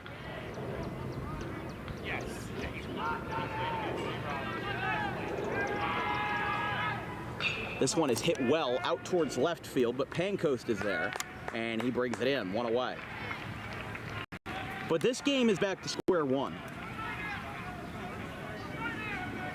No doubt. Back to square one, you tie the game, it might as well be 0-0. Because both of these pitchers are still in a rhythm. Mac, I'm not too sure about, because he has been a little shaky these last 2 frames. Yes, he's only allowed 1 run, but he had 2 runners left on 2 singles in the 5th, or excuse me, in the 4th, and gave up that 1 run after loading the bases. You know, he only had 3 hit batters going into this game, and now he adds 2 more after this 1 frame. So it kind of turns his stats onto his head. You know, we were talking about before the game that both of these pitchers combined had an ERA of under 1. Darius at 0.85, Mac at 0.47. Eustace right now doesn't have anybody up, but Gloucester Catholic is getting ready. Actually, Bishop Eustace does have a guy stretching out there. So here's a fly ball into left center field. It's going to drop into the gap. Pancoast picks it up. He's hauling to second base. The throw is going to beat him, and he is out at second base. Fayola got him, or Fayola's out as Bogart was waiting on the sitting duck. Fayola's got some words for somebody. Not sure who it was targeted for, but he was walking back and obviously heated after he was thrown out at second base. Could have some fireworks tonight. I mean, these guys have been pretty clean tonight. Really no dirty baseball. And Tropiano now stepping out of the dugout for Eustace, as Darius is going to get back to work here after the single is cut down, trying to extend. First pitch is a strike.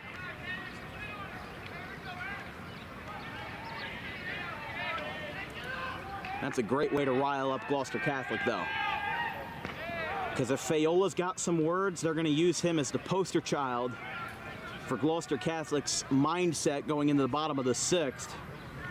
And that's the fuel you need. An angry ball player on a team that you're versing, somebody that's a little bit rattled, somebody that's not in the right state of mind, that's the perfect rocket fuel for a late rally.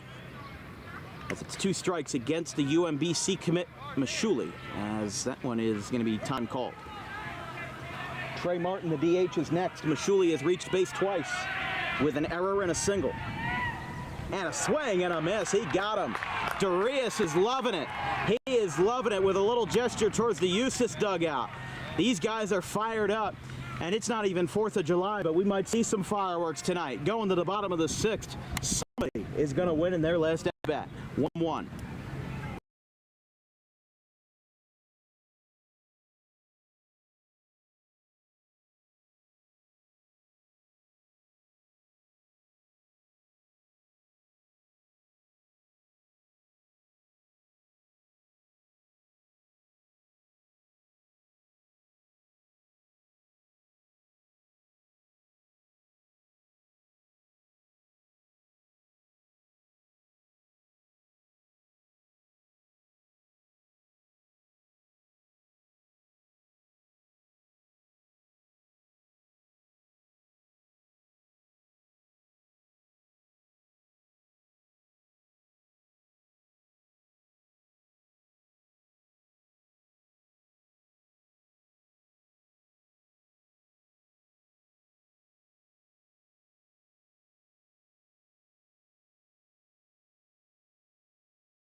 Landon Mack still on the hill after giving up the first run of his outing.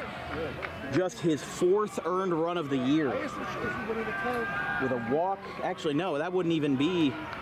What? Yeah, I'm sorry, it is an earned run because of the walk. Lynham and Bogart, the only batters not to hit for GC in the 5th. He takes outside.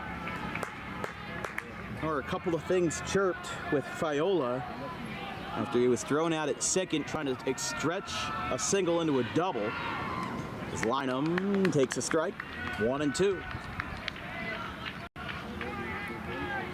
Lynham, Bogart, and Pancoast, 6, 7, and 8. I mean, these guys are fired up. No doubt about it. These guys are electric. And one swing of the bat could send this game and this place into a full state of pandemonium. Inside, 2-2. As they'll duck down a little bit. But Mack's in a little bit of trouble here. Both Gloucester Catholic and Bishop Eustace have right-handers warming up in the bullpen. Can't tell who they are yet. Oh, that is a strike call. I'm sorry, I had that one wrong, so I guess it's 2-2.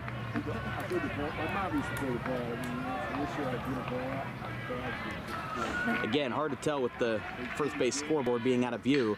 As Lynham chops this one high, it's going to go into right field, but Fiola's going to throw. Didn't get him. Second or third time tonight they've tried a 9-3, but I mean that only really works if you've got a slowpoke out there, and none of these guys are slowpokes, so that's a base hit. And Lynham gets the 5th hit for Gloucester Catholic and is the first man not named Mastero or Darius to get a hit.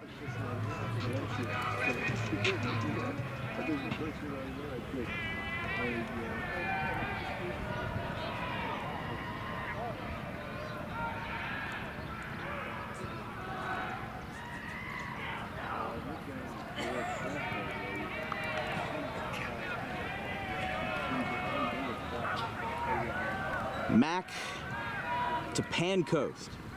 Excuse me, to Bogart. There's a bunt.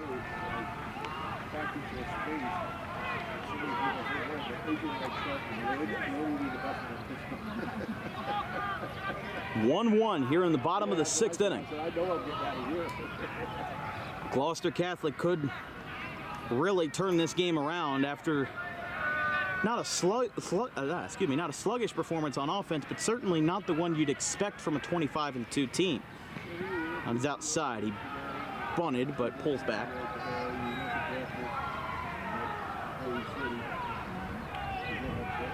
I mean, people have traveled from all over to see this game. There are people crowding over the outfield, sitting on the grass. It is an excellent complex here at Gloucester Catholic. Couldn't ask for anything else.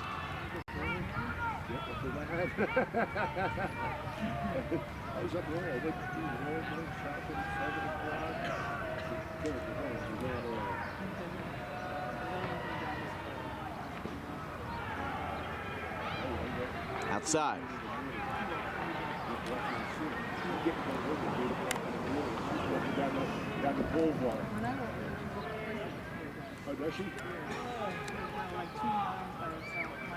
As Mack steps off.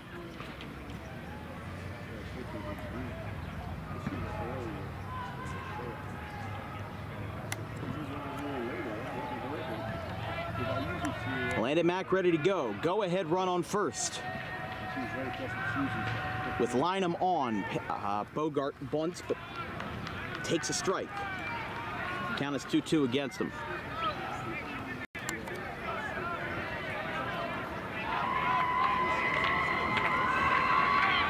And this game's going a little slower, but it's just bringing the build-up and making it that much more fun. He bunts and he takes a strike. I'm sorry, now count should be 2-2.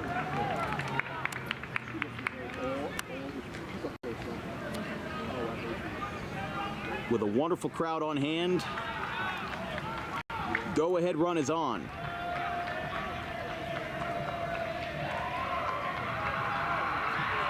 Throw back to first, not in time.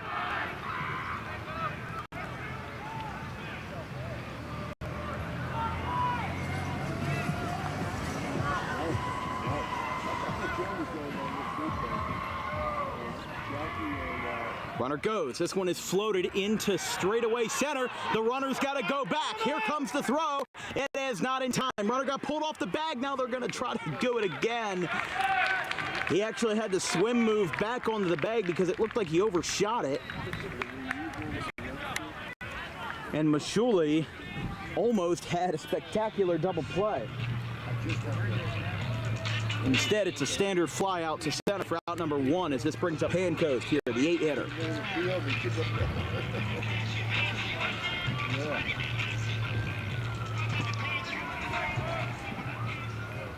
Don't forget, if you'd like to contribute to Dan Wilkins Broadcasting, I'm an 18-year-old high school student. I graduate in 2 weeks.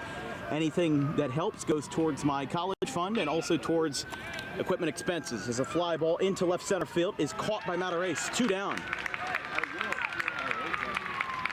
Our Venmo is at DW Broadcasting. No space, no hyphen, just at DW Broadcasting. Yeah, so there's the Venmo there. At DW Broadcasting. No space, no hyphen. But of course, anything helps. It's got somebody from Belmar coming through here. Hopefully everybody's okay. Thought it was for somebody at the stadium real quick, but here you go. A single and 2 flyouts have set up shop for Franchetti, the number 9 hitter, with Danza on deck.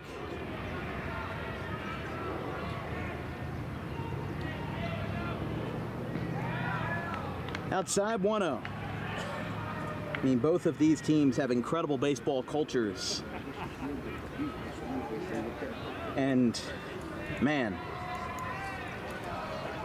Pennsauken would go nuts if Eustace won. Brooklawn would go nuts if GC won. There's no doubt about it. These teams have passionate fan bases from all over South Jersey. You know, a lot of alumni are here watching their old teams play. New faces, same brand, same style of baseball as it's always been. You know, and these are 2 legendary head coaches, Dennis Barth with over 500 wins, and even the former Rutgers Camden head coach as well, coming back to coach high school, and an incredible high school program at that with the 20-time state champion Gloucester Catholic Club. And then you've got the winningest head coach in South Jersey history, Sam Tropiano, the only coach in South Jersey history, present or prior, to have 700 wins across his time at St. Augustine and at Bishop Eustace. As a strike is called to Franchetti. Count is 1-2. 2 outs. Runner on first.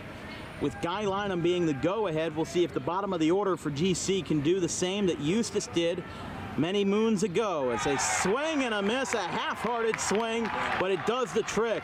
Landon Mack with 9 strikeouts in 6 innings, and we will go to the 7th, still without a leader. It's 1-1 after 6 in Brooklawn.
Tate Darius on for the 7th.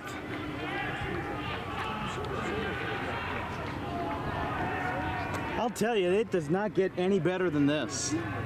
Darius, first pitch, fouled back. Martin, Christian Mashuli, and Anthony Kay, 6, 7, and 8 for Bishop Eustace here in the 7th. And Landon Mack with 9 Ks through 6 innings, getting out of a jam in 3 straight innings, as there's a foul ball. You know, we got 2 runners on in the 4th, left the bases loaded in the 5th, but did surrender a run, just his 4th earned run of the year.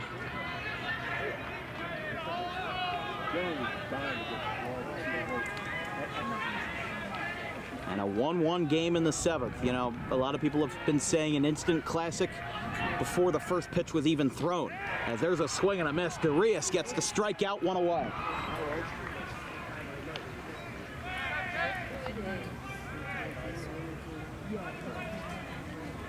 6 strikeouts for Darius. He has not had more than 1 strikeout in any inning. He's had 1 here, 1 there, but he hasn't really strung together that many in a row. As here's Christian Mashuli, the Bloomsburg commit, who takes a strike, 0-1.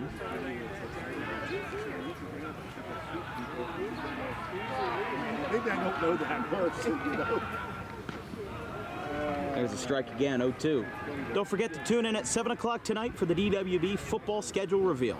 7 o'clock will reveal the 22 games that will make up our fall schedule for 2024. One's outside. Chris Baker, Ryan Sieber, and Vincent Vogt are going to be there, and we're going to have a whale of a time right here on my front porch. It's going to be fun. 7 o'clock tonight.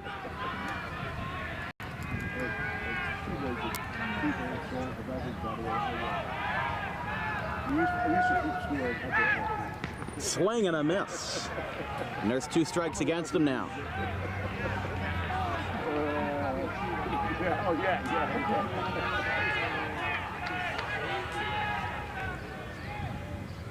He got him back to back, and actually 3 in a row across 2 frames. And there is number 7 and 8 for Tate Darius.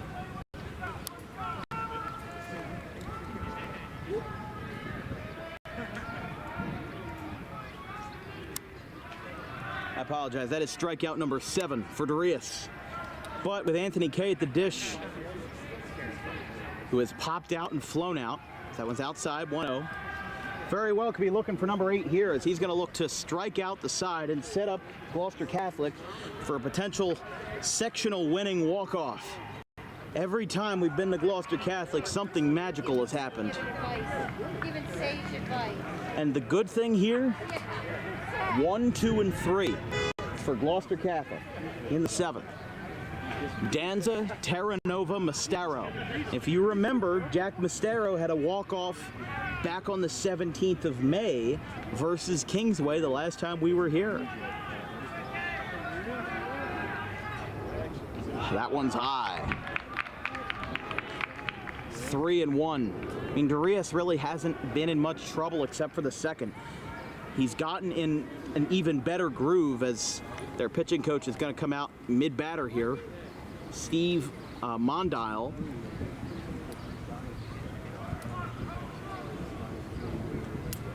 The only inning where Darius has allowed more than 1 base runner was the 2nd. And Max kind of had a consistent stretch in the 4th, 5th, and 6th where he got a couple of runners on each time, and it just looked like it was going to unravel, but then he's able to reel it back in at the 11th hour and bring it back to reality. Here is the 3-1 to Kay. At the letters, call the strike. 3-2, 2 outs now. Base is empty with 2 outs after back-to-back Ks. Ball 4. And Darius surrenders his first walk. Dennis Barth on the top step. I think they're going to let him fly here. They don't want the same mistake that they made versus Red Bank Catholic. They let him pitch for 6 2/3, and then they pulled him, brought in somebody else who ended up doing damage.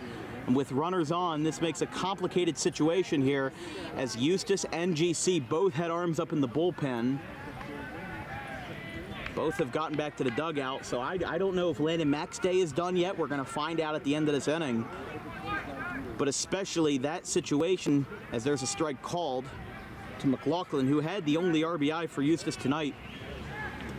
Definitely it's going to change if Eustace takes the lead here in the 7th, because then you got to put on a closer for a quick and swift 3 outs. But there's nothing quick and swift about Danza, Terranova, and Jack Mastero. That is your you know, Rajon Rondo, Paul Pierce, and Kevin Garnett, you know? That is your big 3.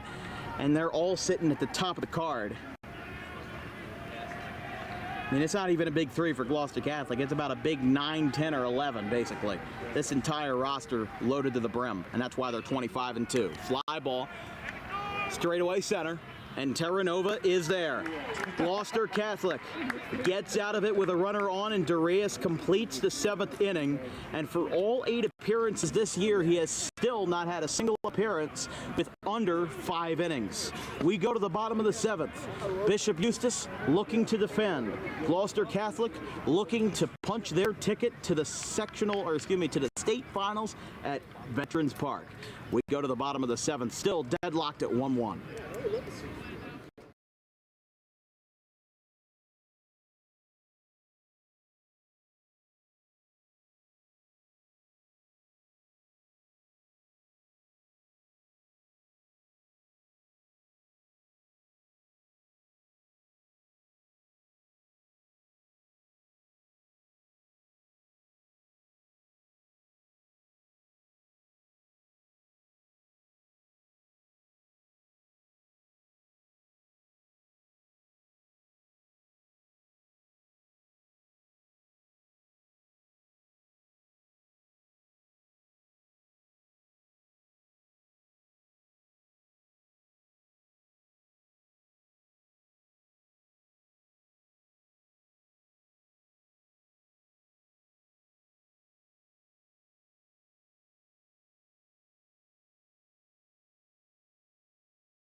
Bottom of the 7th, Landon Mack in at 105 pitches, facing Noah Danza, Jake Terranova, and Jack Mastero. That's a first pitch plunker. Just grazed him, and the winning run is on in the blink of an eye. And that might be the last one, because Mack is at 106 now. The limit is 110. And Darius ended the 7th with 107. So this is almost certainly his last batter in Terranova. And as we said, for somebody that came into this start with only 3 hit batters on the year, in the last 3 innings, he's tacked on 3 more and doubled his HBPs this year. Danza, the Virginia man, on first. Terranova up at the dish now.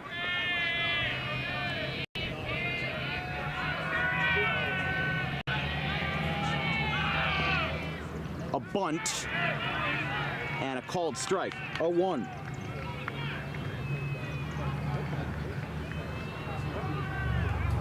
With Jack Mastero, another lefty, next. Again, I don't see anybody in either bullpen. They were warming up earlier, but they've gone back to their respective dugouts, getting ready to go, making sure that they're warm. Danza, the winning run on first. Terranova setting up a bunt. Throwback, not in time.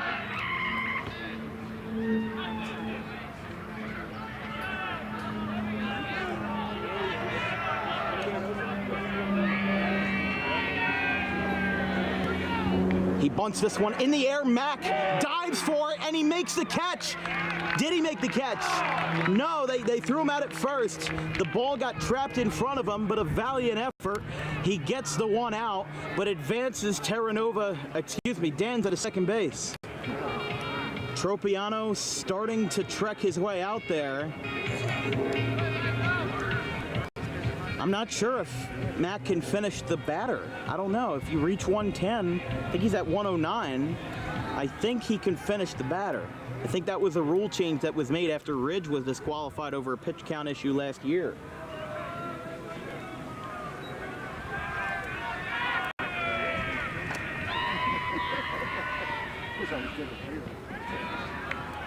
One 0.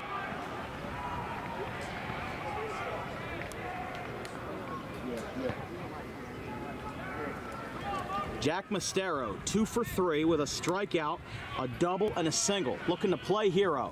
He's going to line this one into right center field, and that's going to drop. That's going to do it if they don't get a throw down. Mastero's going to second, and Danza's coming home. Sectional champions, Gloucester Catholic. They do it in a walk-off fashion as GC with Mastero playing hero. An unbelievable finish as a walk-off winner into the right center field. A best the gap by Mastero with his second extra base hit. A couple of fireworks being thrown off.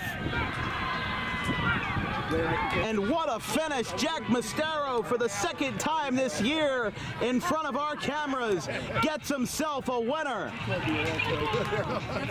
And even some of the GC coaches were yelling at some of their guys to knock it off. As what a finish, what a winner.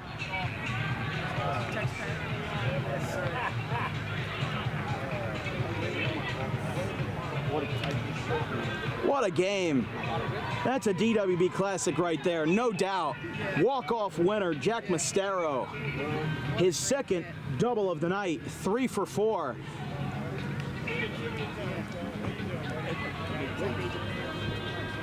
I am speechless. Unbelievable. I mean, he wasted no time. Got that ball into the gap and got himself ahead. What a finish. And we finished that broadcast with 260 concurrent viewers. Thank you all. Final time of game, 2 hours and 14 minutes. We're going to give Jack Mastero our player of the game. Tate Darius, yes, he did get those 9 strikeouts, but Mastero going 3 for 4, including the one to win it all in the bottom of the 7th. That will be the one that puts it over the edge. We're going to wait for them to do their sectional celebration. They will get the trophies as hands are exchanged. But man, Gloucester Catholic, they have been so close to being denied, and they just find ways to win. I mean, everybody goes into this game thinking that Gloucester Catholic's going to win, but Bishop Eustace knew they were going to keep it close all night, and Mastero is the one to do it. Man, what a win. So we'll wait for these guys to talk, and then after that we'll go to break. Whew.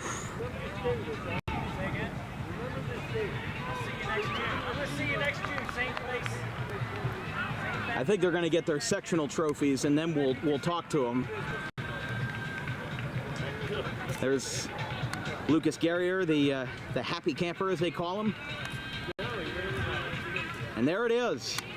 South Jersey, non-public B champions for yet another year. They are headed back to the promised land at Veterans Park in Hamilton.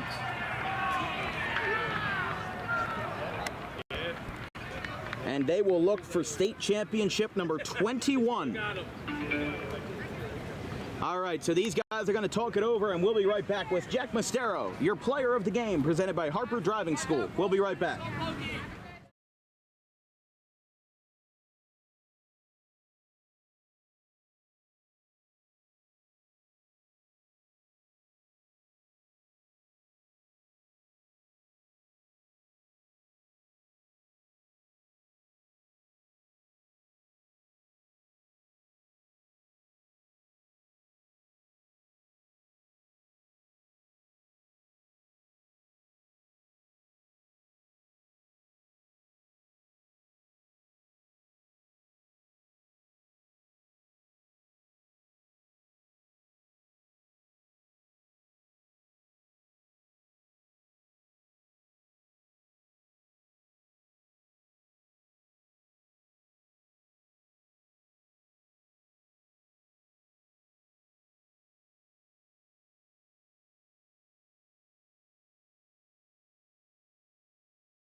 All right, ladies and gentlemen, your Harper Driving School players of the game.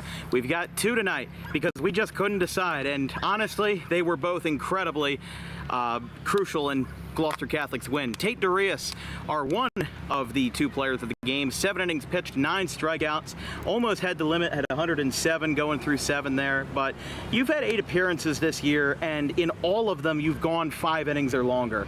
You've been incredibly efficient out there, and going into the sectional matchup with both pitchers Power 5 committed and both pitchers having a sub-1 ERA, you faced a challenge and you got what needed to be done. How'd you feel out there today?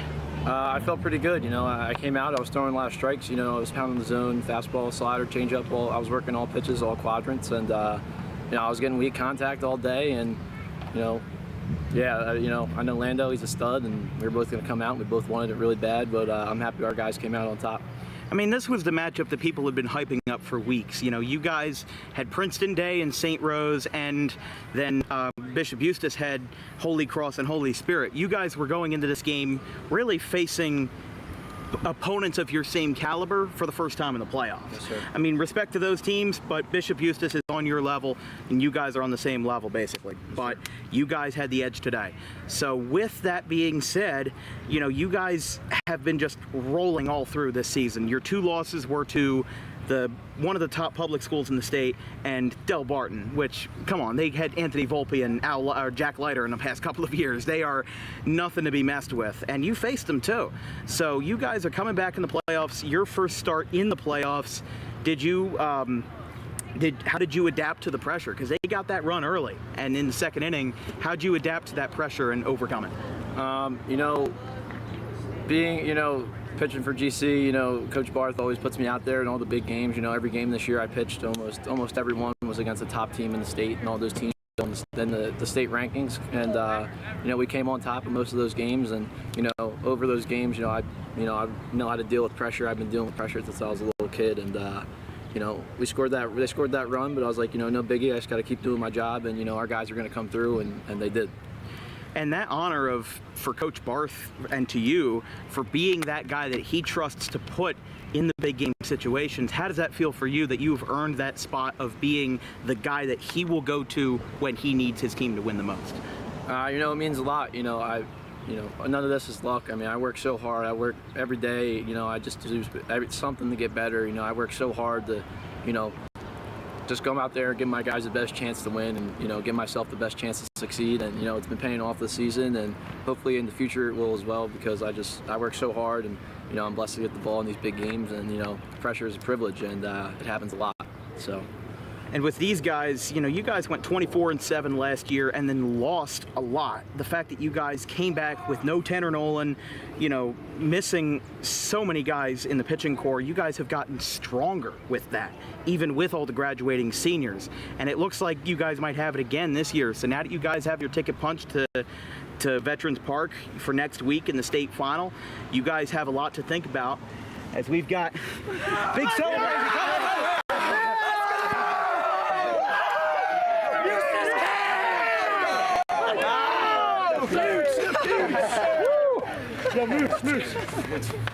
The fuge. I didn't even see that one coming, man. Let's go, dude. Let's go. Dog, baby. Damn. Hold on, Moose, get in here. Moose, get in here. Come on. Hey, let's go. Some love too. Come on. I was gonna say that camera's $850. I don't want to have to give any parents a check tonight, but man, you guys feel ready for a state championship game? Oh yeah, we're always ready. You know, we knew that coming into the year, state championship's always our goal, and we did everything we need to do this year to get to the game, and now we just got one more. You know, we're going to practice real hard this week, and we're going to go out there and we're going to do our thing on Thursday. Well, thank you very much, Tate. And you know the drill. You got to sign the scorecard. Don't forget Jack's got to sign it too, so don't take up the whole page. There you go. He'll be getting used to plenty of that in Miami. Thank you, Tate, for your time. Can I stay or am I good to go? You are good to go. Love you, dude. Sir, Let's go. Sir. And now we've got Jack Mastero, the man who did it all on the offensive side of the ball, had 3 of Gloucester Catholic's 5 hits tonight, including a 3-for-4 performance, 2 doubles, including the walk-off hit.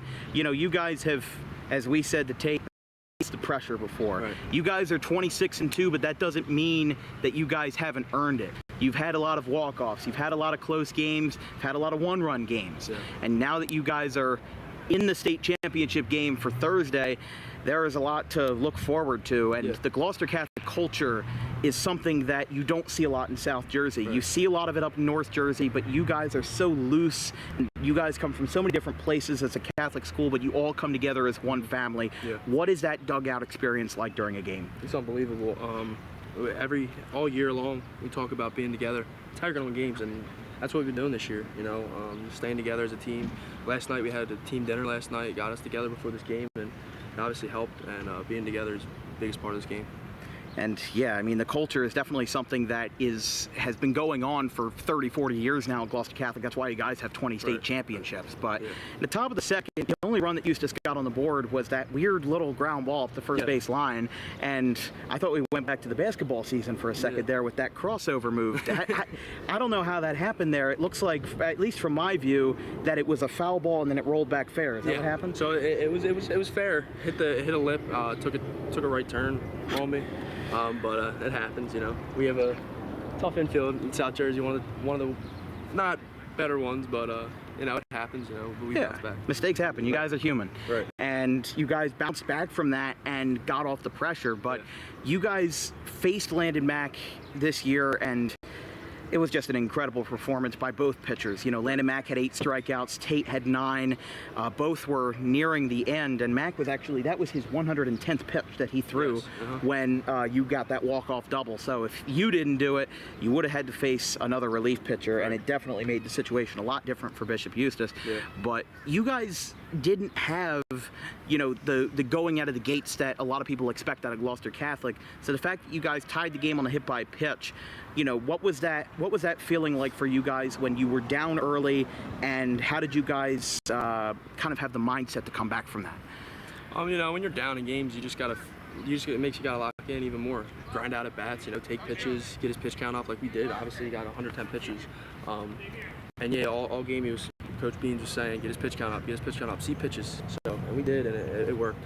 I mean, from the get-go, you guys got his pitch count up. 2 straight at-bats in the first inning with full counts. Everything was going good, just it wasn't the runs. You guys got the hits, you guys got the runners on, but it just wasn't enough to get the runs across, but you guys got it when it mattered. That ball hit into the gap, you knew it was going to get down off the bat? Right away. As soon as it hit off the bat, it's one of those swings where you didn't even feel it. I knew it was going to get down, and I was going to walk it off. And that's the kind of confidence that wins state championships. 100%, for sure. And Jack, one more thing for you.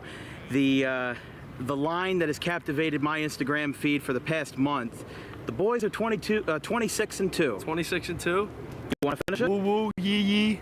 What's up, brother? Yes, sir. Wonderful, wonderful. Thank you. I wish the whole team was there to hear that, but you just sign that scorecard along with Tate down there, and we will have ourselves a wonderful day. Don't forget, folks, 7 o'clock tonight, the football schedule reveal, where we'll unveil the 22 games that we have for this football schedule in the fall from August all the way to Thanksgiving in November. From everybody here at Dan Wilkins Broadcasting, our social media coordinators, Brandon the Kegerland and Keely Curran, our graphics crew, Gavin Van Rel, Caleb Lane, and Liam Nolan, my wonderful producer, Jake Steidler, I'm Dan Wilkins. Gloucester Catholic walks off Bishop Eustace to advance to the state championship in Hamilton, 2-1. 262 of you saw that one, and that's all for us today. We'll see you later tonight in Audubon, so have a good one, folks.